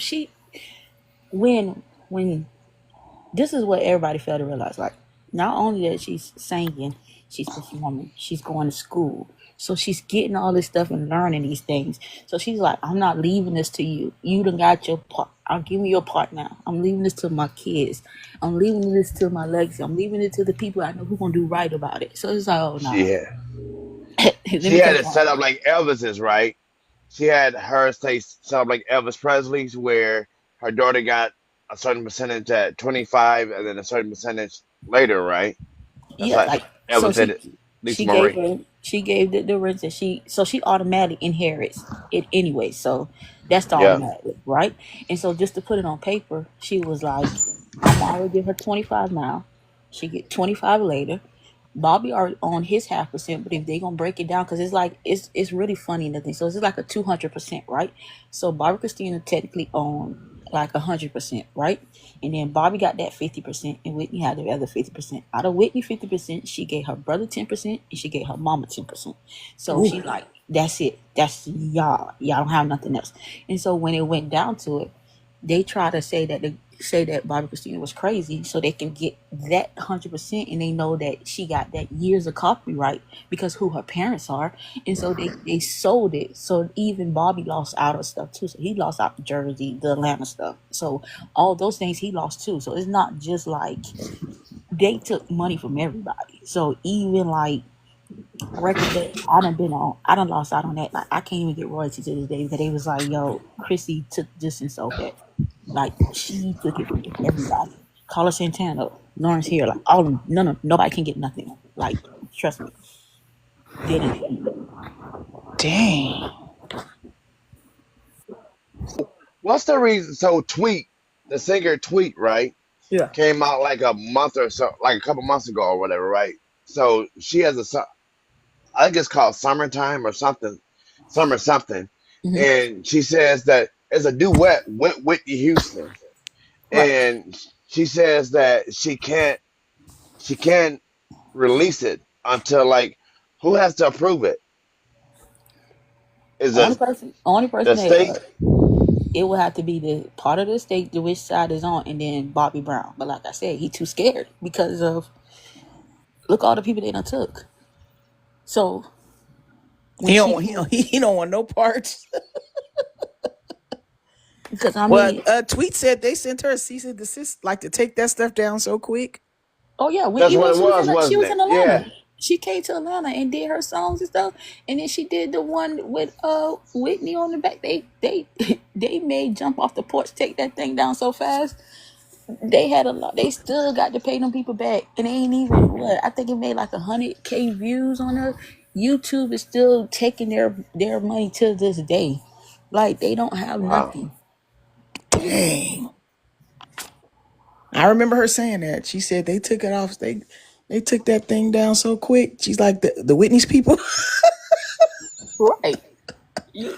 Like I told you, it's like they, man, her brother. I'm telling you, her brother just sitting on.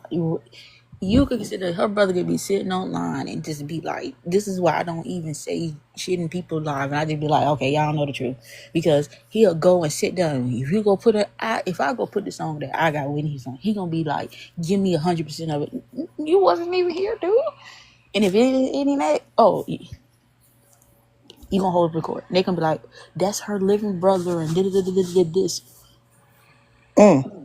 They gonna take it down. Yeah, you're gonna have to have a secret back cave listening party. I But I told thank you you, for saying that about Pat Houston though, because I remember Pat I Do used it to is try to let's dress do a like her and Zoom. everything, even down And to the if we fake do a Zoom, Versace that's a pants. private. hmm that's But what I if you told ever need somewhere to hide out, just come on up here to Michigan, okay? And then we're gonna have Q come, but Q gonna have to give me some of them gold strips for my eyes and stuff so I can feel pretty and stuff, you know. Yes, ma'am. Them gold strips. Baby, I want some. I want some. You know what I mean? I'm getting up in age. Yeah. Hey, You looked get the up and you boy was his gold like, strip now. I Come on did. now. Listen, Go, I go. did Mr. Rogers on y'all. Y'all remember Mr. Rogers when he was when the show was Uh, over? He took his shoes off and his jacket. You, we don't do that no more, baby. We put You gold should on our listen. You eyes just saw me do it. You saw me got now. ready. I got ready for the pillow right in front of you. like, look, it's time to go. She said Look, somebody put dust in the bed. with, with some gold stress. I want some gold stress. I want to feel cute and feel like I'm somebody too. That's for these black panda bear eyes up underneath from being up. Shoot, I'm old. like, give me the hookup. Where you get the gold strip from? Please, please, I ain't calling it a big and you know, big and make folks dislike you and stuff. But but if But it's on your listen, heart, you send it to me, Suave, okay? this was like the best Whitney Houston birthday gift. Like to share all these beautiful stories. Just the fact knowing she has so much music in the vault for whatever reason. God made you feel comfortable enough to do it on a live stream in the middle of the night on her right before her birthday. It's been such a gift to hear you talk. Man, I appreciate you for even coming on here and doing this because people really don't appreciate real stuff and real things. Like, trust me, this is an honor. Like, I've been wanting to share so many stories, so much. Like, I'm telling you, like, we gonna have to connect. Like, we gonna Yeah, get up. We gonna yeah. get up, man. I'm telling you. Definitely, because we'll talk and then because I feel like because you are in the background, like I need to talk to you before I interview you. You get what I'm saying? Right. Because you just got so much that nobody knows. Yeah, I was telling I you. can't really research you. I gotta research you with you. You see, this is why I had never put none of my stuff out there, and like they be like, well, you don't put it. I say because I have so much stuff stacked, and then when they start putting in people like put you in line, and then like what one thing that Whitney taught me was she was like, yo, do your name like this and then go by. I have so many like they be like, who is this person? They like, who is this? And it's like, this is you to say, yeah, it's spelled with an E. And she's like, be mysterious, so they don't know who you are. So then when if I'm and that's the crazy thing. She told me if we never be by each other, like if I'm not here or you're not here, we both can tell each other stories. And I was like, okay, let's do it. And I was just like, she was like, do it. Be mysterious. Don't let them know who you are. And then come out when the right person do it. And I was like, I'm going to do it. When she and I was like, this is a thing that I've been wanting to do for years. I had some NDAs that I had to wait on. And I said, fuck these NDAs. I'm about to go tell these stories because everybody need to know the truth. They need to know, like, she was the most beautiful person ever. She helped everybody. It wasn't like what everybody keep putting on TV. It's not that. Whitney is the most kind, giving person ever. Like she helped everybody out.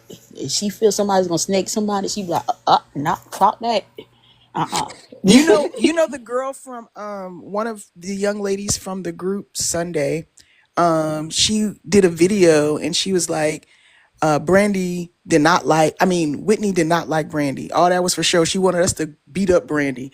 And I saw that video and I was like, oh my gosh. I said, can I interview you? And she was like, yeah. She was like, yeah. She's like, I never signed an NDA and all this kind of stuff. So I was so excited just to hear about the group Sunday and whatever their experience was with Whitney and Robin, and she just disappeared. I guess I don't know, maybe because the concert was coming. I don't know, but No, because I told you when Whitney helped the Norwoods and they turned their back on her and she found out about it. Yes, she was like, "Fuck her," and then this is why everybody don't know the fight when Monica and Randy got into the fight, because it was bigger than the music stuff. She's like, "Yo, you ain't gonna come stick with your mouth," and the person that helped us got this, because nobody was really, people don't understand, when the Boys Minds came out, that was Monica's song. They did not want Brandy. They did not want it. They already know how they got the money, and they was like, "Oh hell nah," nobody was fucking with them. And then Monica was like, "Well, she did come out. Let's just do it a chance. Let's do it a chance." Whitney vouch. They did it, and she went on. And Monica was like, "What, bitch?" And that would happen. Like, Monica crazy. Look, I don't know how Brandy on tour. I mean, if somebody slapped me in the face at any point in life, we not going on tour. I mean, I don't Man, care if we was 15. You slapped me in my face and we had to go out and perform. man, look, it's even sadder when you 20 and a 15-year-old beat your ass. Oh my God. Wait, Monica's younger? Yes. Oh my gosh. Oh my gosh. Well, I always felt that Whitney had a more genuine connection with Monica, but like I didn't have anything to prove it. No, it was Monica mom, she was married to a preacher. So they was in the church, and then they had a very small church. But when Whitney came to their church, she came there, she just came, and Monica was singing. Monica was like 10. And she could have been younger than that. And Whitney was like, she's a star. And her mom was like, "We know, I just don't want to put in the business. And I sung in the business before, and it's not good." She was like, "Nah, we gonna get her." So Monica came. Monica, that's why everybody be teasing. They be like, "She got the white shoes on." Like, that, she straight from church to in the studio. And Whitney made sure that funnel came through. And Dallas was getting in there. She was like, "Yo, as long as you get her and she can sing and she can do it and she ain't got to worry about nothing, I'm with it." So that whole LaFace and Arista thing of getting Monica signed was Whitney. Oh That's all my. right. Like, Whitney did that. Wow. A few moments later. If you're really a Whitney fan and you feel like her family, you don't feel like fanning out. You know what I'm saying? You felt like when you listened to her music, you was talking to somebody. So I appreciate this room and I appreciate you all, because whew, I'm gonna get emotional. She was a queen. She was the queen. She was truly the queen. She really Amen. was. Listen. We didn't had it. We didn't broke Whitney Houston's birthday. It's a whole nother day. It's the 10th. It is the 10th. What y'all doing up Broke anyway? it. All of y'all. What all of y'all doing up? I know. I done took a nap. Yeah. I done took a nap and I done came back and we still at it. And Monique got the nerve to ask me, are you gonna go live every week? Hell to the no, because this is More what than on my happens. side of town, so you already know. It's This is what happens. But Ooh-wee. listen, I can't believe Suave came up here and dropped a vault. Like nobody could have predicted that, Suave. Man, look. Yeah. Next one, I'm tell y'all something. I'm tell y'all something. This is a little bit something. Wait, young Nippy, you got background? Who got background? Mute up, mute up. I'm gonna play y'all something next live. We'll play a little bit something. No, you didn't say she gonna play. Man, that's gonna need to be a sub only. Sub on. Y'all better sub up. Y'all ain't subbing up. Yeah, Y'all ain't that getting need to be a nothing. sub only because I'm trying to protect you, Suave, at all costs. We can't just be out here willy-nilly. I feel you. I got you. You need to Gotta be move a little smart. but see, like I just don't know how to handle it because you know what I'm saying? You want people to know, but it got to be a handful of people because But you know what I learned? You have to. what I would say this, and if I could give any takeaways to anybody, what being around her make you learn people with good energy. You know, when you feel someone in your good energy, you supposed to protect your energy. But when you know that person producing that same positive and want the best for you, that's when you go around those people and talk to them. And y'all have to be solitude together, and you can't let nobody break y'all apart away from that. And see, that's what people do. It's like people come between them. See, I ain't gonna let nobody come between.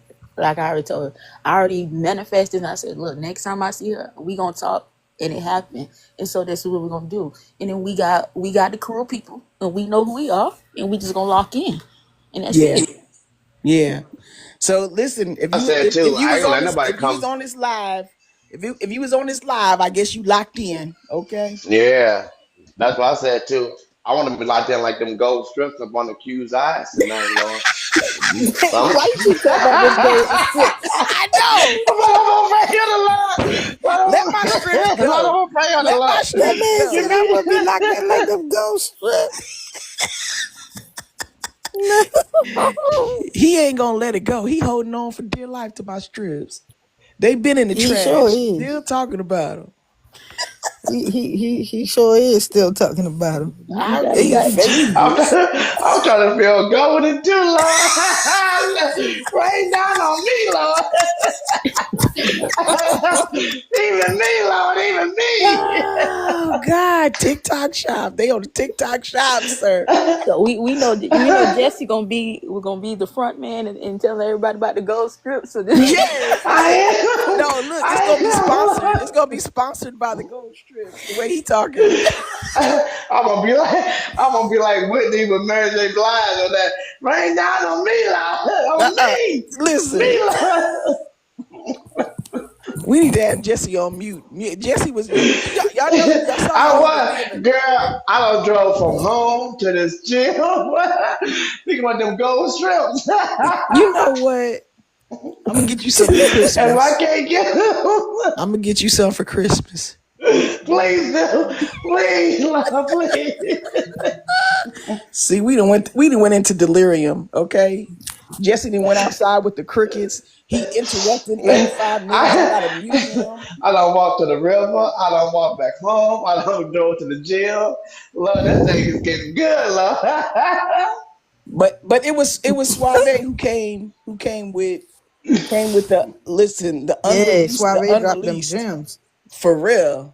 Like, appreciate you. I mean, it couldn't have happened on a better celebration for Whitney Houston. Like you said, I do think everything that you're saying about her, she would appreciate people to know. You know what I mean? Because that really was who she was.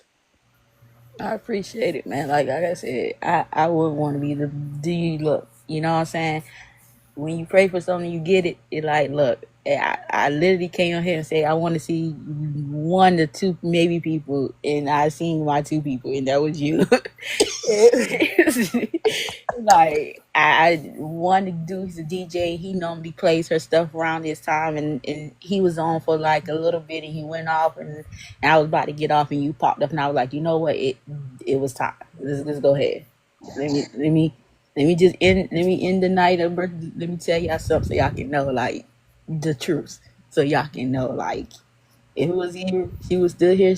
Trust me, she would been on TikTok jumping on here.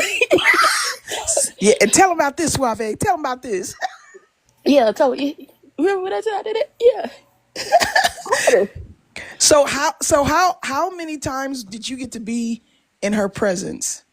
A lot. Like it's like it was never not really a time when it wasn't a time. And it's like when it wasn't like I have Crohn's disease, so every time that I've been sick and she came to see me or she sent something, she's like, what do you need? And so like that helpful wise if I wasn't doing music and I just like forget this because it was going very left and I just went and got a job. And she was just like, yo, we need you. Stop. You need to continue to make music. Like forget this. She was there like I was constantly writing. I'm like, yo, I'm thinking about you. She's like, yo, send something my way. I know you got something. What you got my way? I know you got something. What you got? Did you get this back? This happened. And is that was the thing. Is you never lost in contact with her. If you couldn't find Whitney found you. She already knew that. I'm telling you, like So, Swab, did you work for Patchworks? Huh? Was you a part of Patchwork Studios? No, my thing was do LaFace and like Arista. So that's what I Okay. did. Okay. But I was always had my own thing from the beginning. Like I'm from Atlanta, so my stuff is Brave Hearts. So that was always my thing from the beginning. And I was just like, yo, I had this notion that I know that I had to get my own record company and do this and but set it up where it's gonna be that I can be straight. But like I said, when you get some upfront money and then what they didn't teach you, like I said, my mom didn't even know about the conservatorship and stuff, and it was like, what? Like they still got it to this day. That's why I don't promote music for young kids. I'm like, let them get grown because this conservatorship, unless you got a good family that knows the business, that conservatorship ain't gonna never leave, and they just boost that up from 25 to 30. So What was your last conversation with Whitney, and how did you find out about her passing? last conversation, 2 days for we supposed to go in the studio. We were supposed to do a record, and we was What year was that was this? the year she passed. So it was like 2 days before. But like I said, the Bob Christina thing happened. So, that was one thing. We were supposed to go in the studio. We had like a semi session, was nothing, was trying to figure around, throwing around a couple of things, and she like it. Yes, no, yes, no, yes, no. I didn't I got sick. Something I ate, I didn't even get to go to the party. I didn't want to go anyways. And so she was like, her daughter was sick. They took care of that. And then all of a sudden, her mom was like, well, it came to her brother. He was like, she's not taking nobody's phone call. And then when I found out her daughter was in the hospital, I'm like, okay, I respect that. I'm not going to sit here and be like, okay, we just going to get up. But it was one of the things she was like, keep doing it. She was like, just whatever you have and you're gonna keep doing it. She was like, God gave you a voice, God gave you a reason, and keep doing it. And when you know the people and you feel the energy, give them the gems, drop it, do your music, connect that with your people, give back to that. I mean, and Whitney just been like that just the whole time since I met her. Like I stayed on the south side of Atlanta when it was the hood, and Whitney would ride out there and be like, y'all ass come out the house. What y'all doing? Y'all okay? Y'all eat today? All right then. That's that type of person she is. She gonna go around. She don't care. Like north side of Atlanta always been the rich side. The west, the south, and the east was always the poor areas. She's like, yo, I'm feeding y'all. Even conspiracy. Everybody don't want to think about it. Even though the kids ain't shit, but the people from Chick-fil-A, Whitney and them had a thing together that he had the mother and dad had it at Whitney.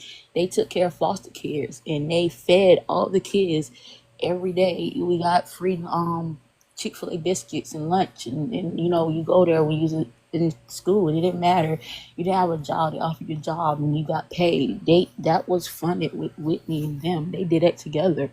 Like that was one of the things she always was like that. And she's like, hey, you get around good people, give them the knowledge. Don't hold it. Share it. Be that person. And I always been that person until I get fed up when people just don't want to, they want to just use you. Like I say, you're not going to keep taking from my cup and ain't going to put nothing back in here. And it's not on that way of saying like, oh, you got to give me something, but it's just like use it for good and put out that good energy because that's what I've been taught to. Because I done been there with her, having the greats who didn't have nothing to give it back to them, to make it, give them back to them, give them their credit and be like, yo, do that. And that was just it. That's her conversation. And she was like, keep God first and know that it's something that they're using you for your tool. God is want you to put out there and know that what you is doing it, even though everybody might say you ain't making no money off this or I think you should get another career. No, this is for you because you're gonna make it and you're gonna do this. And just keep my crew tight and know when the people when you need a let them people go and know when new people come in, know who people that's going it for because they love it. It's not they just want to use you. And like I say, this crew tonight that we ran into, like, y'all not just like, oh, this is the love. It's like real love, not no, oh, we want the tea. It's the love. You know what I'm saying? That just been that. And so that's the only thing I can really give you is nothing that's from that. It's just like just pure love and energy. Always, you could be the teacher and student. Always learn, perfect your craft, and just know that God is the one. Once you believe in God, that's it. Everything else don't matter. Well, how long were you in the live before you requested up? Man, really, I was in here for like maybe 5 minutes, and I requested it. I canceled, and then I requested again. I was like, nah, I'll go ahead and tell it. You listen. So you was in LA. Yeah. Wow.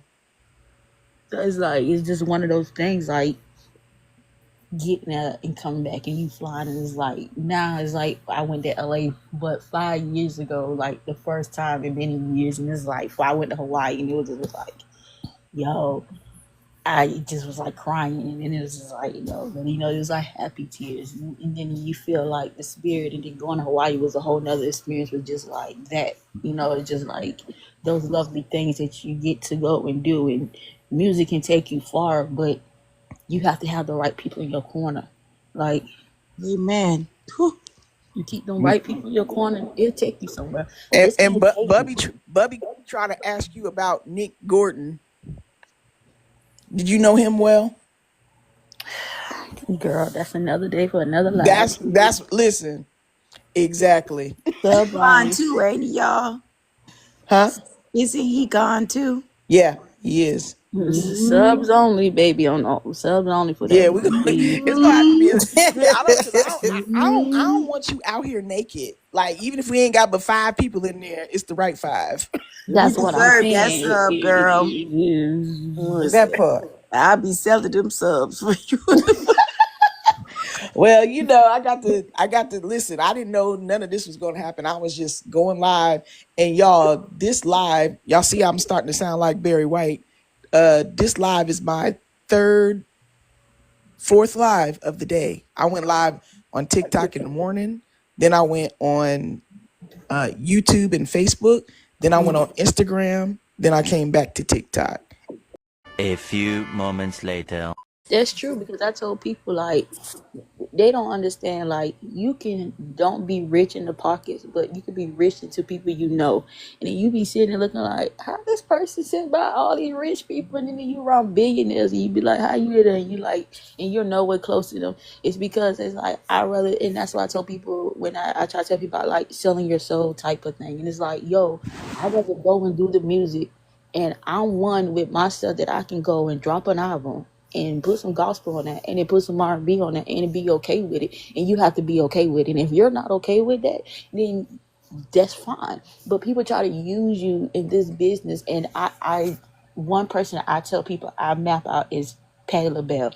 She was the one that told Whitney, like, if you want to put the R&B and you want to do gospel, do it. I did it. You know what I'm saying? She was like, don't let nobody confine you in the gift that God give you. And that's true, because they try to do it. But because we've been raised, you don't mix the two together. You don't mix the secular music with that right there. And that's the thing that they do. But I tell people, when it comes from your heart and they know that you don't have no mean intent with it, God know what your heart says. And when that flows out right, it ain't gonna be like, oh, you mixing two music together. No. You putting what you putting down. You doing what your heart says. When that's genuinely what I tell people. When I do music, it's straight from the heart. When Whitney do music, it's straight from the heart. Those people that know it's straight from the heart.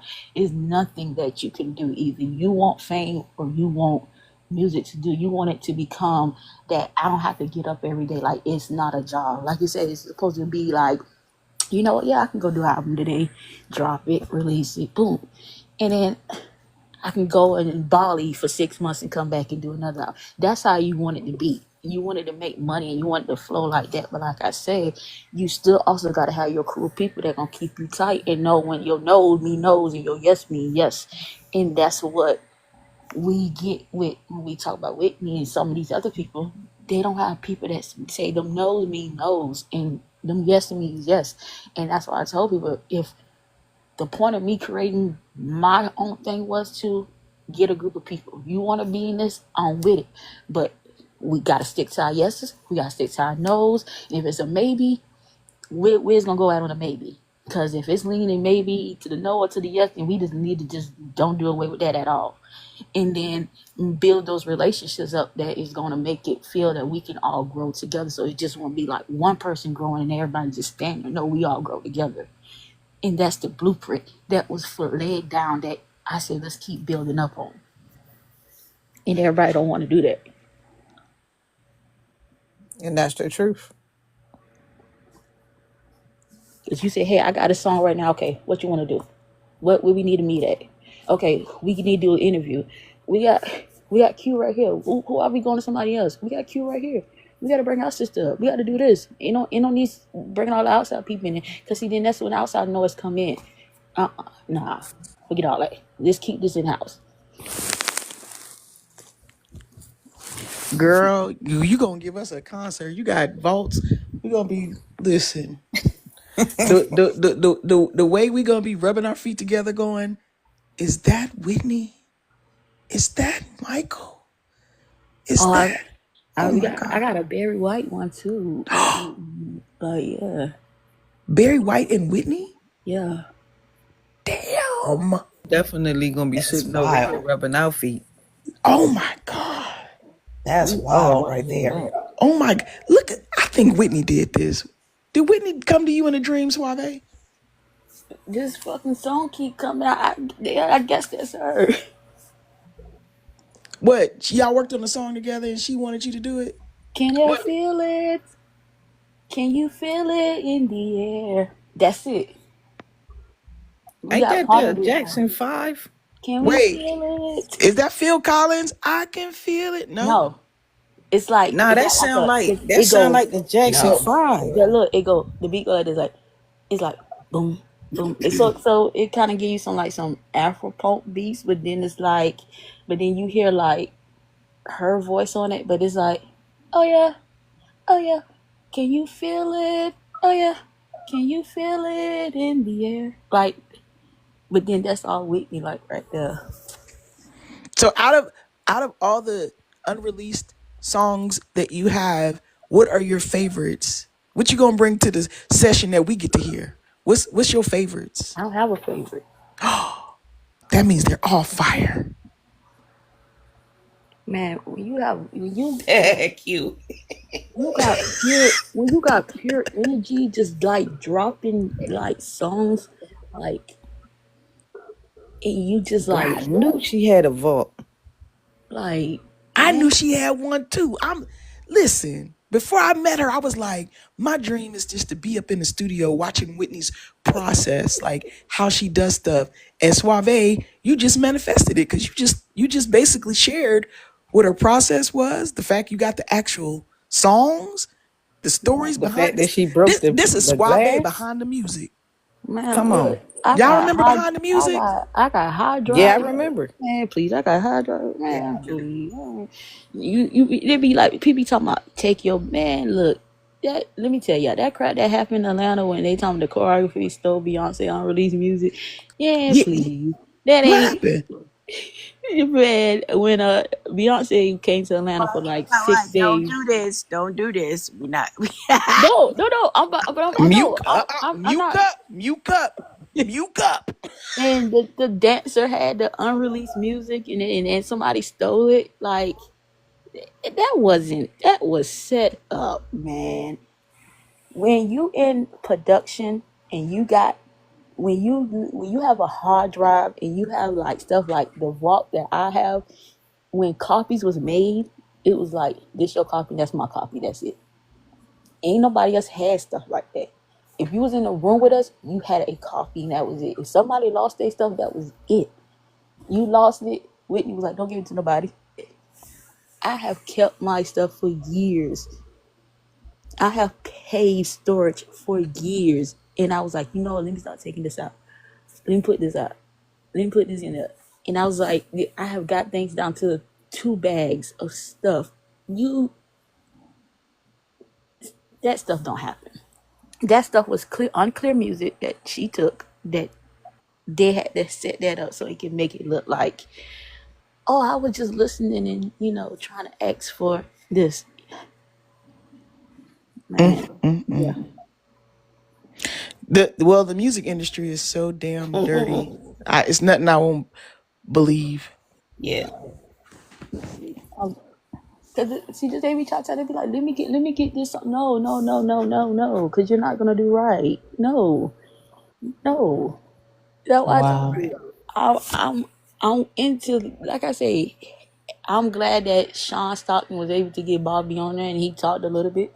But like I said, we keep on pressing him. We gonna drop this stuff. Let's go, cause I got my right on stuff too that I can drop. But it's like you're not gonna pressure me to do it. Like I say, now I'm gonna have my team people be gonna drop it. But I'm not just dropping it trying to get like money and not like that. I Suavay. want to drop it because I want the fans to have it. Right. Suave. Do you know Rochelle Farrell? Huh? What you say? Do you know Rochelle Farrell? Yeah. Do you know Rochelle Farrell? What happened to her? Man, that's another thing. We gotta do a sub one for that one. I know that's right. Look, listen. We gotta protect Suave. Information Okay. is power, and she didn't Right. already spill enough. So I we got just have to you. plan something in the future if you decide to share in that way, because I think just what you shared tonight was unexpected, unbelievable. Um, so going forward, it's all on you, Suave. Man, we gonna set up some stuff. Like I said, we gonna keep it airtight. Yeah, because We if gonna, you've been airtight all these years, I wouldn't want to be the one to bust nothing wide open. and look, we gonna get out, and I'm gonna start letting. Like I said, I'm gonna let y'all know about some people. We're gonna have some talks, but they gotta be some sub only things. So people hear a little thing and they're jumping the live and they want to know stuff and take it and run it to somebody else or clip the live because they can screen record and stuff. And see, I don't want that to be out like that. So That's what I'm saying. So, like, me and you will have to talk That about part. like how to secure what it is that you're doing, because Let even me people work you out the think wouldn't do contract, that, even and then even people how you gonna talk over me? um, I'm bad. I'm working out the contract Yeah. for those strips, I'm gonna have to get you some for those ghost golf strips. strips. Yeah. That's what I'm saying. I was gonna add that to the contract. honey, think about how many gold strips you want. Cause after if you say one, that's the only thing gonna be in your contract. Let him know. You've been trying to tell us the whole live how Whitney tried to help you. So we'll it'll be something that you decide how you want to move or whatnot, because I think just what you gave us now has been a great gift. So going forward, because like the internet is wild, it's crazy. So Right. And see, the only good thing about Yeah. that I love about TikTok, they do record your live, so this will be in yours, and so you have your proof on this end. But that's why I was like that. I like the sub only thing because then they can only maybe get 5 minutes, and then if you in the middle of a talking, they really can't clip that and see, you know what I'm saying, whatever. So it's like then they gonna try to befriend everybody, and it's gonna be hard to get into that live like that. So that's why I'm like, we gotta be on a sub thing because it's like I can give you a list of people and a list of things, but is people is joining in as we go in and they just want to clip it and get this, and then it's like I ain't, nah, Right. you're yeah, not gonna but go that's down the like that- that. but what's crazy though is that as I'm thinking out loud even about it, like even with the sub only, even with the Patreon, I just feel like people could still do that, just because you pay $2.99 to have it be sub only. I feel like people inside the sub only, who you consider locked That's in, why if you just they still if you could just do give it to they still could exclusive do people. that. So Yeah, you're that's why. right. But if you give it to your exclusive people, like people that you trust, Yeah, you know what I'm saying, Q. man, no, I get it, but we sit up here talking about Whitney's mama and daddy, and you calling them their handlers, and you backed up by everything. So what I'm saying is, ain't nobody off limits. You can't trust nobody. It's true. It's true. It's true. Yeah, if her That's, own parents would do something like the things that they've done. So I just want Yeah. to, I just want to protect I mean, Suave. That's I all. know exactly. I know exactly what you're saying, and it probably would be best to, you know, a safer way could be Zoom, you know, and only the people that got the information can go on the Zoom. Okay. Yeah, but see, You know what I'm saying? Oh. Like, you Yeah. I don't know, know. if you feel like, oh, I'm gonna do the Whitney Seven and Suave or whatever, blah blah blah. You know, hey, I'm gonna give y'all specifically the Zoom information. You know what I'm saying? Then Right. No. if you do it I that get it. way, It could you ain't be. gotta worry about nobody else. Yeah, what, but that's my point is, it doesn't matter who's in it. Somebody still can do it. That's my point. And Yeah, you could that's think all true. day long somebody wouldn't. That don't mean that they don't would. That's Whitney's whole life. You know what people Yeah, wouldn't but do, Right. and they did. So I'm not accusing anybody. I'm just saying I'm trying to of protect course, I'm trying to protect what she wants to share and how she wants to Right. share it. That's all. Mm-hmm. of course.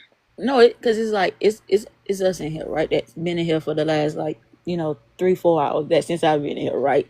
But I also want to protect y'all, right? Because this is like not only being the vessel through her, is being y'all being the vessel through me, and then all these vessels through each other. It's like, oh, this is, like, nah, I don't want, nah. We need to be, like I said, close knit together and Yeah, there you go. go. Right. But I Right. guess my You're thing right. is, I want you, because like, you to feel the most comfortable because the information is flowing through you. And I be on TikTok Hmm. just as for entertainment, listening to Messy Talk. And you're right. They will like, they follow big gifters. Somebody gifts somebody, they'll follow them and be in their inbox. So imagine what they would just do with just random information that you given that's really exclusive, not to Right. mention music. Right, So right. Look, this I had this white group came out, like, with NSYNC and Backstreet Boys. It was, I forgot their name, right? They came out, and so I told the boy that the man left the money on the table, and I was the one the producer on their track, right? And he got mad with me, right? I say, look, dude, the money was left on the table. The daddy out there. He told my best friend dad is the lawyer. He go call the man. I said, hey, I said, yo, I said, didn't you took 10 million for them kids? He said. I said, so why they ain't on that with Backstreet Boys and Instagram no more? He said, because I took that 10 million. Man, that man was so mad he don't go be on. that's what I'm saying. And you talking about Whitney Houston, Michael Jackson. You talking about songs. You talking about Aaliyah. What is, girl? The greatest of all times. Yeah, but the good thing is that, well, from what I feel like, the people on this live is, what I'm saying, got her best interests at heart. So nobody on this Nah, live is gonna do nothing no. But what we've stupid. learned. But I get what you're saying. But what we've learned from her whole TED talk, because it's truly been a TED talk. Um, Yes. You'll say I'm weak. I ain't even is hold is y'all up. I ain't even hold y'all up now. listen, I mean, anybody could do anything. You could think all day. They would never. Yep. And then you see it That's on right. CNN tomorrow. So Oh yeah, that's a no no. yeah. So I'm just saying. We don't do that kind of stuff. Nah, that's a No, no I no. no, I'm not saying you. I'm not saying nobody really. Yeah, But I know but what then you're I'm also saying. saying everybody. I'm saying nobody should. You know what I'm Right. saying? Absolutely. You. Yeah. I mean, Right. it's just human beings. It's not even it's just how things go. That's what she's talking about. All the It, stuff it's just with that we Right. don't have genuine people no more that just say, like, hey, I just want to know the truth and then just be happy with the truth and then go from there. They want to take it and make their own little way from it and do other things with it, and see, like, I'm not about to put nothing that's gonna put more evil up in here. Nah, nah. It's gonna be good, good, good. Like I said, We locked in. Yeah, we want to keep it all in a positive light, but at the same time, don't leave out telling the truth, basically. Yeah. And I told myself I don't want to leave this earth without the truth being known from my side. Oh And wow. a And lot of and that's things, it. a lot of things as being a producer or right on the back end, the stories don't get told from that end. It just gets told for the person that's in the front, and then sometimes those stories don't get told the right way because of everybody in it for a money scheme. I'm never in it for a money scheme. I just want The the truth to be handlers. told. Well, I was really shocked Hmm. to hear that Babyface was an asshole. Damn. Man, let me tell you this one thing. The only thing he did was give me a NPC, but I paid for it and didn't give it to me because shit, all the money he took. But he's an asshole. Sorry. You know, this dude set me up and put me in the studio where there was two people with like some Bloods and Cripples in there, and he scheduled a security time at the same time, and I had to deal with that. Like, and they had all type of drugs and alcohol, and I had to be an engineer that night, and we cut schedules on another day. Well, That's Clyde crazy. said that this had to be out, and so don't let the face fool you. Maybe don't get on Brian McKnight. Oh please, Lord Jesus. Oh, we can't go to him. That's gonna make our brown Ugh. eyes blue. I'm telling you, like we yes. Encrypted I met email. him. You met him? He's not nice at all.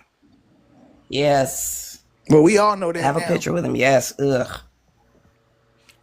Yeah. He's worse than your story now, just in life. Man. Now everybody knows what you know, Right. Monique. So, Since somebody said it, I Yep. know.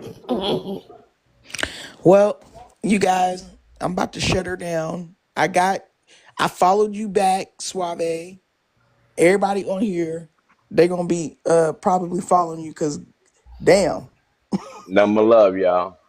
Nothing but love. nothing but love. Look, Don't forget them gold strips. Oh, Never please love. don't. Please don't. Please. I'm just trying to be I had to nice, pick Lord. with I'm you trying to one be day, nice about it, kindly, Lord. Jesse. Jesse, if you don't tell me in a message in a few minutes how many gold scripts you want, that ain't gonna be. You just gonna have one. Y'all about I, to start I ain't all even trying over to be dog. again. I ain't trying to be dog because I want about 10. I appreciate all of I'm gonna y'all. make a video just for you, Nothing but Jesse. love. Man, I love y'all. I appreciate y'all for having me on. Y'all ain't had to have me on tonight, but I'm glad y'all did. And we did it. Listen, well, I mean, we Thank started you. on Whitney's birthday. Thank you. We appreciate you. I know this Man, I was had Real. some fun great Thank you so fun. much, Suave.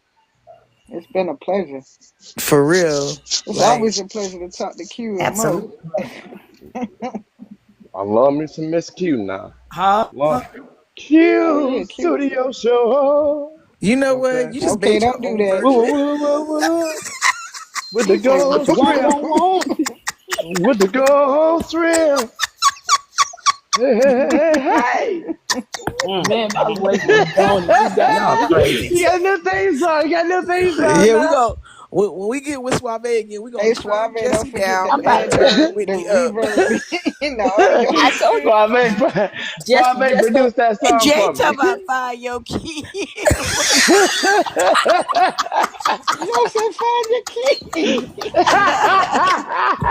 Cause Oh he literally was God. all over the Suave place. gonna pay. Jay, we Suave gonna gonna have find it for me. Jesse in front so we go. Y'all We gonna crazy. clean it up. We gonna Find clean it your up. key. Suave gonna find. Then Suave, can you Suave fix gonna that put for that me? reverb I'm on gonna the give me some in gold that auto strips. tune. Oh gosh. Oh We my gonna put God, we I gonna put love Jesse your first, y'all, laugh. with the That's gold so scripts, funny. okay? We gon' we Yo, gon' we Oh, gonna end on gold scrips, okay? we gonna Yeah, cause end we on Y'all about gonna have gold we me. about strips y'all about Y'all to gonna go have me right like. back around again. Y'all gonna have me like and Keith wrong Sweat up here keys. begging. Y'all gonna be begging Q, like where'd you Keith go? Sweat. Where'd you go, he Q? said his Oh, Where'd I'm you go? still. Let's see you. Oh, wait. I Q have to went to turn my sleep. light. Q said, "Forget that. Lights out." So look, gold There she scripts. go. You right, There she go you now. ready? You ready? I know that's right. I got Where your my eyeballs rollers in at, my girl? hair. Yes. Yes. Where your eyeballs at? I Listen, know. So I you looked can't at. blame this one on me. I You know. can't blame this. It was never your fault anyway. It was always my fault. It's my I don't take the blame tonight. It's Hey, my fault. You know, I don't hold up for the 4 hours up on here, and But I'm look, gonna blame. we was glued like it was the mystery files, wasn't we? Oh yes. Oh I, yes. I, I am the This was mystery like guy, this was like a Netflix crime. and we gonna Baby, solve we it. was Well, I deep. did We take was a deep nap, on but when I here. woke up, it was still good. Right, every gold strip at a time. And Suave, you had so many branches to your story. You was like boom, boom, boom, boom, boom. I got to tell you the facts. If people be skipping out, they be like, "Oh, well, this happened," and then they'll leave a whole margin and then jump down the paragraph to page. You know, we on chapter 1, and then they go to chapter 10. Like, no, fill in the blanks. Bro, Yeah. you got to get you in But there. I'm so shocked that Whitney sang with Jennifer Lewis. What was they singing? I have to tell you another time. Jennifer Lewis can sing. But I think she No, I told a know. I'm story just about. saying. I'm no, just trying to it's listen. All this like stuff is swarming in She my told a brain. story about that too. have you heard the have you seen the movie Jackie's Back? Have I seen it? That's a cult classic. No, but I mean some people don't haven't. So, but like that one album was off from that movie. But the Hertz family, I don't know if you ever heard of them. They made them. I'm gonna leave that for another day. But yeah, they got like some R&B clip. They got some gospel stuff. They got a little bit of everything. Like it's like something that you ain't never heard before. You like, what is this? It's like it's not even, you would say, a music category that they ever have out for it. Like they might say it's our alternative R&B or disco. They got like stuff like that. Like just like imagine some disco and R&B and gospel and like Just creative, just all over the yes, place. Not Barry White. Ain't yeah. Barry White been dead for 40 years? How you got something with Barry White? You know people. You know who like Barry White best friend is Chip Fields. And you know who Barry White goddaughter is? Kim Fields. It is. Nice. And It was just Chip Field's birthday. I just posted the picture. I met her on the set of Moesha. She's an icon too in the background. Yeah, I and saw that. she sang with the Ronettes, right? No, I didn't. Yeah. She's a Ronette. Yeah. She had a whole life You've been before around a that. No, long baby time. didn't. 40 years. No. You Yeah. terrible, baby. Oh Man, my Leslie. gosh. So She's pretty big in the theater world too. Suave, we're gonna have to pray and come up with a master plan. Cause I don't need like I don't know. I just don't know how we gonna do this. So you come up with something when we get together.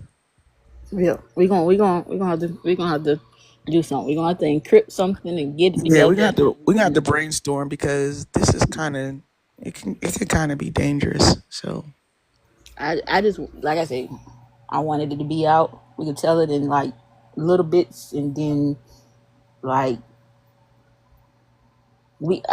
I'm just all about, let's pick a spot and we just find some way and fly out and go from there. 'Cause it's like, that might work.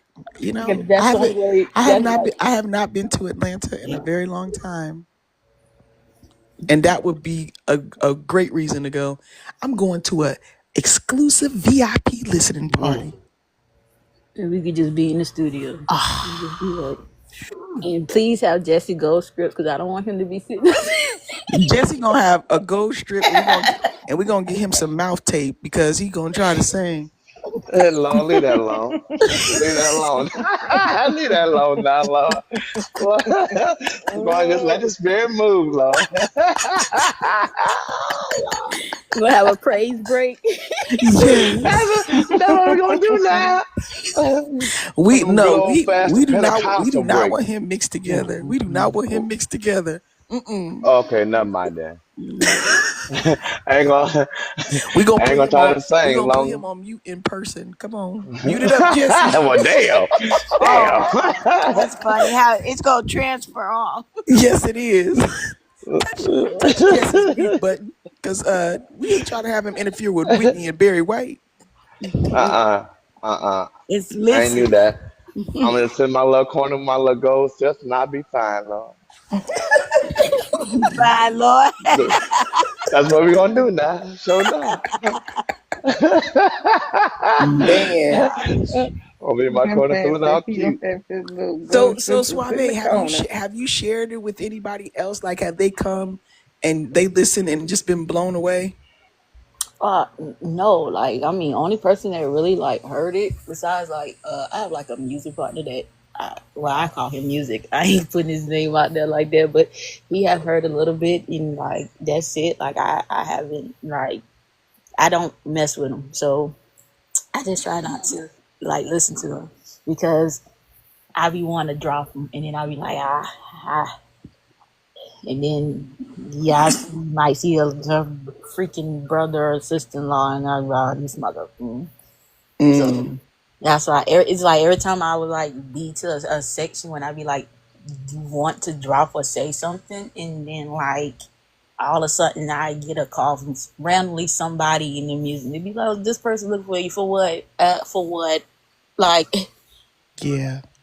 that be my only. That's why I say like it's just I rather have like a close tight netted thing that nobody would know, and we just be like have a jam out space and like something like that. So, cause I Yeah, already because know. I know somebody who said they had Whitney gave them all the tapes to Cinderella.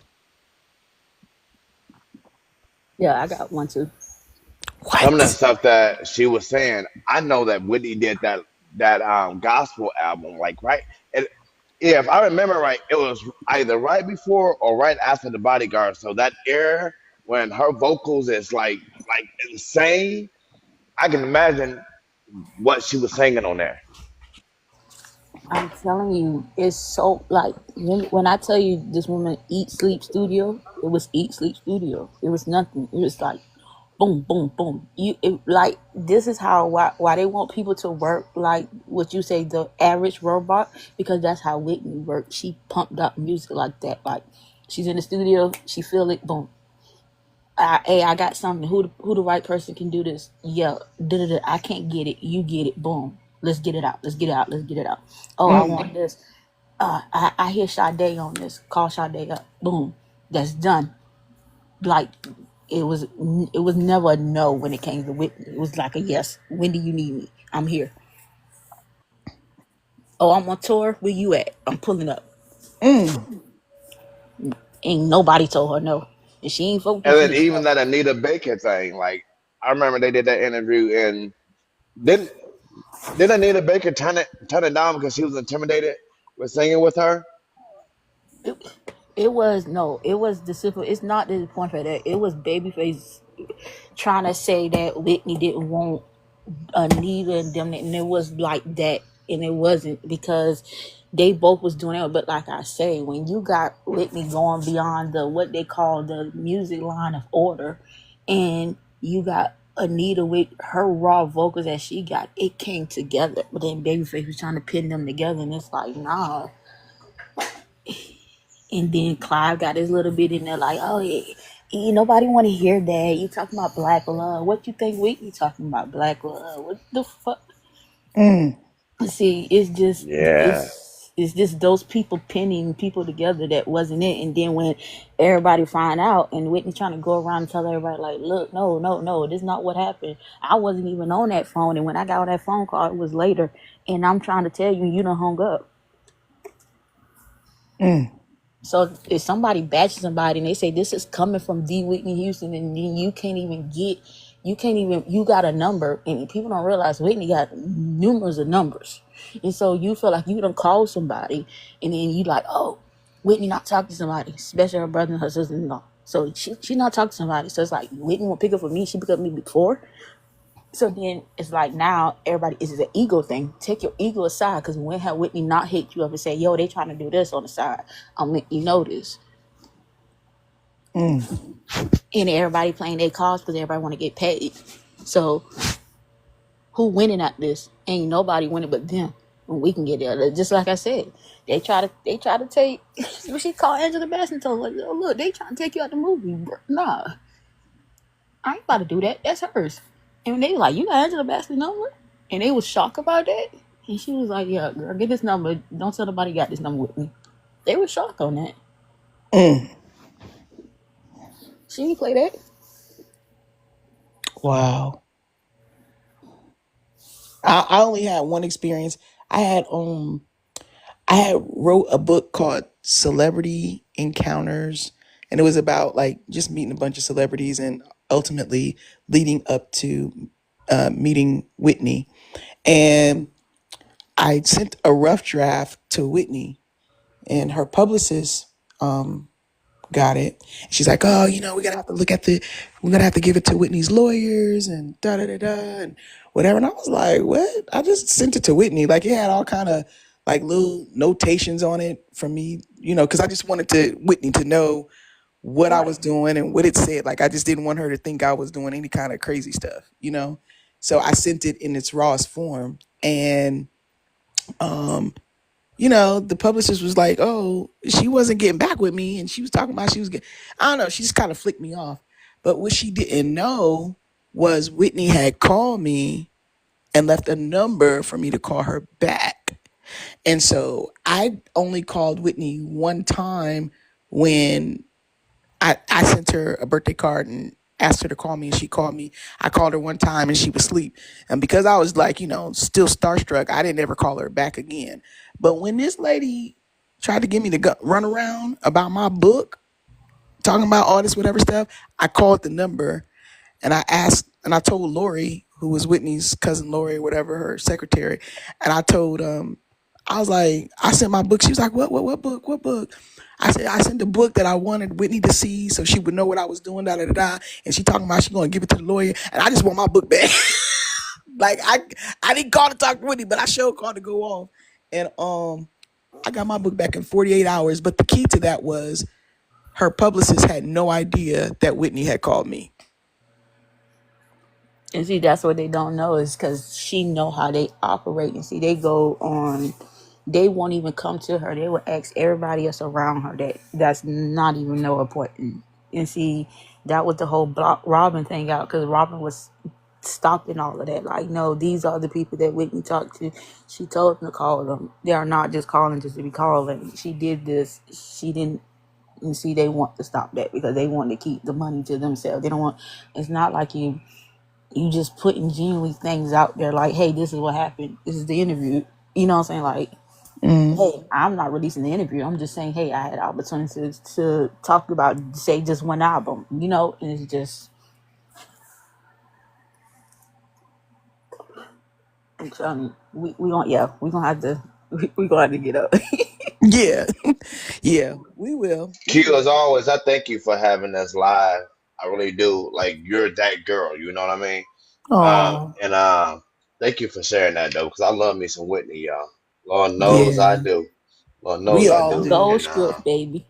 We Yeah, that I was working up to that, but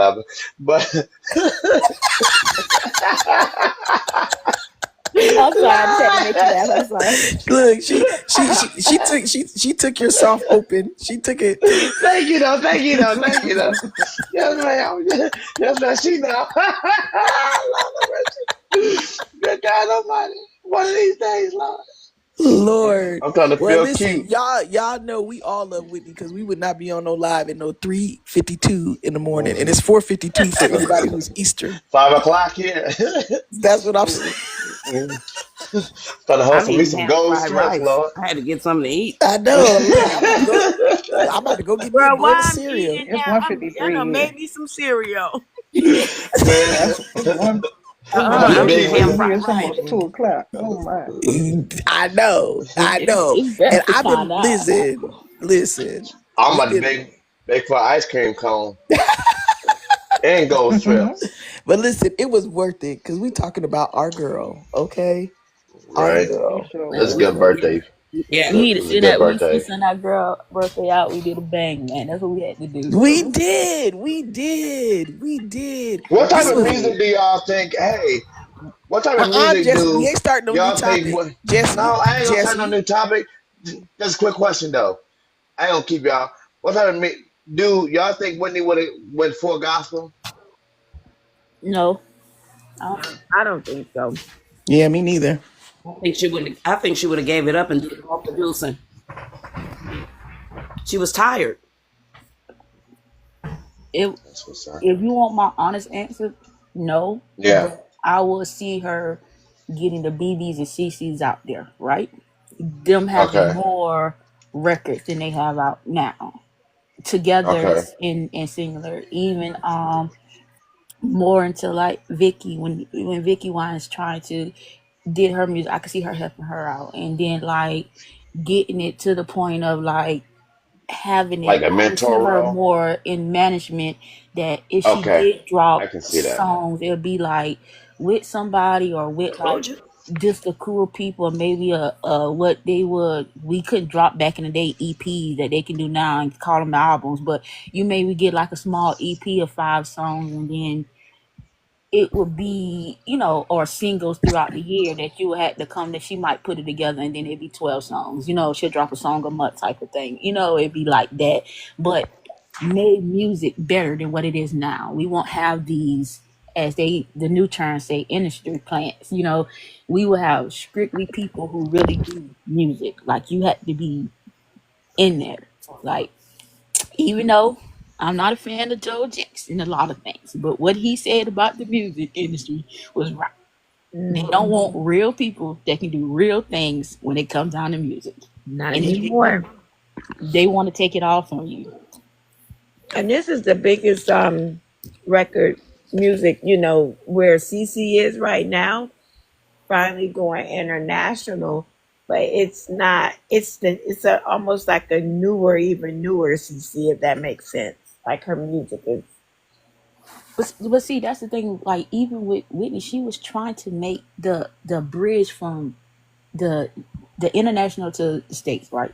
So she was trying to put it like you do your leg tour, right? Everybody want the Vegas residency. She was like, why have it in Vegas, right? When we can do it in all the top cities. We could do one in California, we could do one in Vegas, we could do one in New York, we could do one in Atlanta. We can go out here to the UK and do one. We could go do one in Turkey. We could go do Build one it here. up. And she was mapping and paving that way, and then all the people who was trying to do it, everybody was getting on board, and see they didn't like that, because then it was like people was like, why Michael Jackson didn't start touring that much in the States no more, and then he'll pop up to. It's because they wasn't appreciating. People was like, yo, I'd rather go international and get paid and be by myself than to be here, They than want everybody to want to spend the do this and money. that. This is what I try to tell people. When they did stuff back in the day, and it was $25, right? And Ticketmaster is still Ticketmaster back then, and then before then it was just tickets. When you pay only $20 to $25 for a ticket, and we talking about in the first 10 seats to look at somebody, and people were still making $1 million. Think about it. Where did all that money went at? And we talking about the 70s, 80s, 90s. That's when they start opening up the football stadiums and letting people go in there. Not just the clubs and stuff that people couldn't go to. Where was that money going at? How many people ate? So we can't make that money now. You telling me right now we cannot be in every state and open up your biggest stadium, sell it out for just $25, and everybody eat? I mean, cost of living has went up. Now, I'm not going to deny all of that, but I'm just saying this. Remember when Prince did it in LA? The tickets were, I went and saw him at the Forum, $25. That's what I'm saying. It's like you could $100 got you a backstage pass. I saw Prince for $25. How many people say that? They seen somebody actually for $25? And he felt that phone was Beyonce tickets filled. is 10,000. You get to pay 10,000 just to see Beyonce. I know, baby, Oh, real true singer like Whitney, baby. Be about 2025.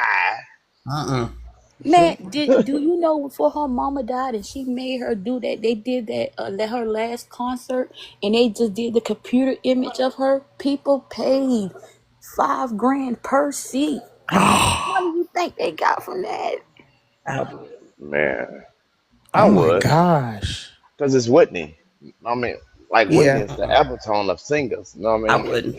But I wouldn't, because I know it's her last thing, and they just put it. But I'm just saying, how many people who did it just because you say I love Whitney and you. Her name, yeah. No, listen, you're so right.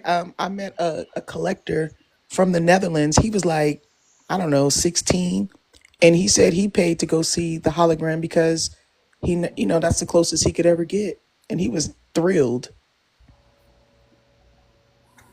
Man, look, but think about it, and then they say that that was a whole that you know how many they did that for 60 days.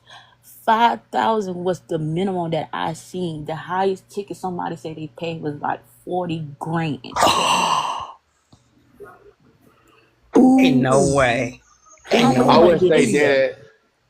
I wish they Nope. did it with a bunch of like her rare songs, like never heard before songs, or like unreleased songs, and then like a whole hologram of it. I would pay it. I put it in a heartbeat. But what I'm saying is, Nah. just That's because that money going Yeah. to Pat and Gary. No. my thing about it is, I would have wanted her to be allowed to do it. But if I would have did it that way, I would have did it like you said. These unreleased joints, I would have let someone hear something. I would have played the classic ones that people wouldn't know, right? I would have had somewhere unreleased thing. You had to have a locker. You couldn't have your cell phone because you wasn't gonna put that out there. You know what I'm saying? And then boom, if you gonna take the people money, because like I told people, we the people is the one that makes the money. These it ain't the other people that be talking to junk. If we get together and really get together and put our money together, they won't have nothing. That's why when this I'm about to reverse on right quick. I'm gonna say this 2 seconds. When everything went to hell and them people came on this TikTok said, "Hey, oh y'all want y'all y'all Chanel bags, y'all Versace." Look, they was like, "Look, we own it. We do the whole bag. They just put their little label on there, and send it to y'all. Y'all pay all that money with the certificate. We got it right here. Boom." I wasn't mad at them people. me neither. Like, come on. I told people for years, Nike been putting their stuff out to the Chinese factory since 99. Come on. And if Jordan Mama was the only one kept it in America because she was like, no, we not putting it out there. And then when they was like, oh, they were just dropping the shoes and he started the brand, then they started doing other people's shoes out there through that. It's like, man, come on. I told people, go get your shoes from the real source. Get the Nike warranty, turn it in, and they'll give you back a new shoe if it broke. Same thing with the purse, red bottoms, all that. All that stuff come with warranty. Like they don't respect that. If we the people come together and leave all these other people out here, we can collectively do something together and stop all that crap up there. Was I breathing hard? If y'all saw how I was positioned, y'all would know why.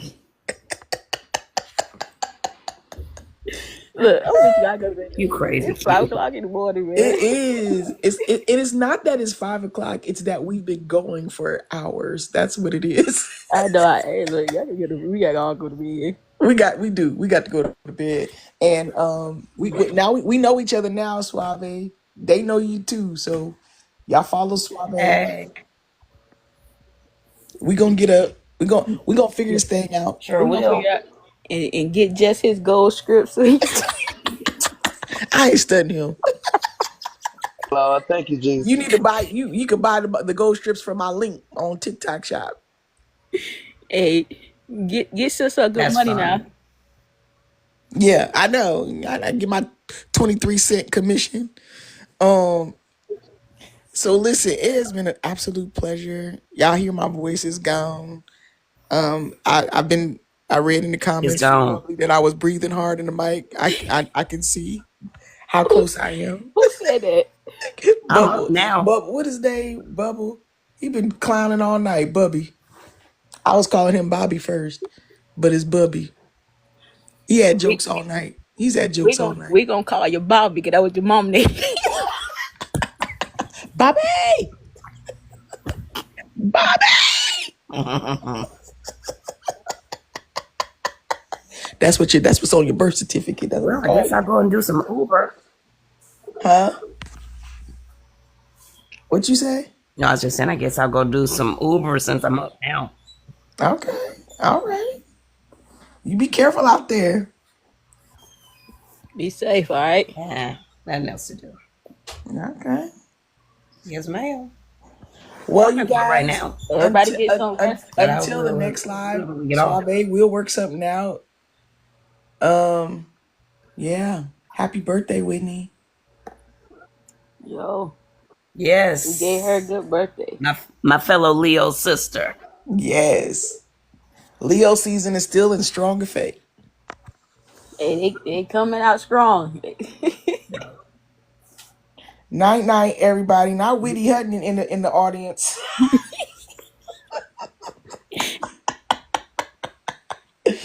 All right, you guys. Leo all day long.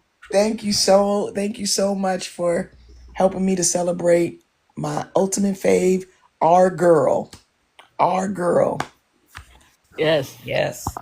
Yes. Love y'all, man. Y'all be good out here. Love you back, Y'all have a man. good And night. we'll Love we'll y'all. we'll, we'll connect Have soon, a good okay? night. Love you All right, back. we will. Be safe doing that Uber. Yes, All be right, safe. Bobby. Good Oh, morning. I sure will. I sure will. Yeah, yeah. Bobby. Good night, Bobby. Be Bobby! safe, man. Young Nippy. Bobby! Yeah. I'll holler. All right, you All right. guys. I'll holler at you later. All right. Okay. All right. Good night, everybody. Good night. Studio Q Show. Now you know. I'm thrilled to know Quencie T. Thomas.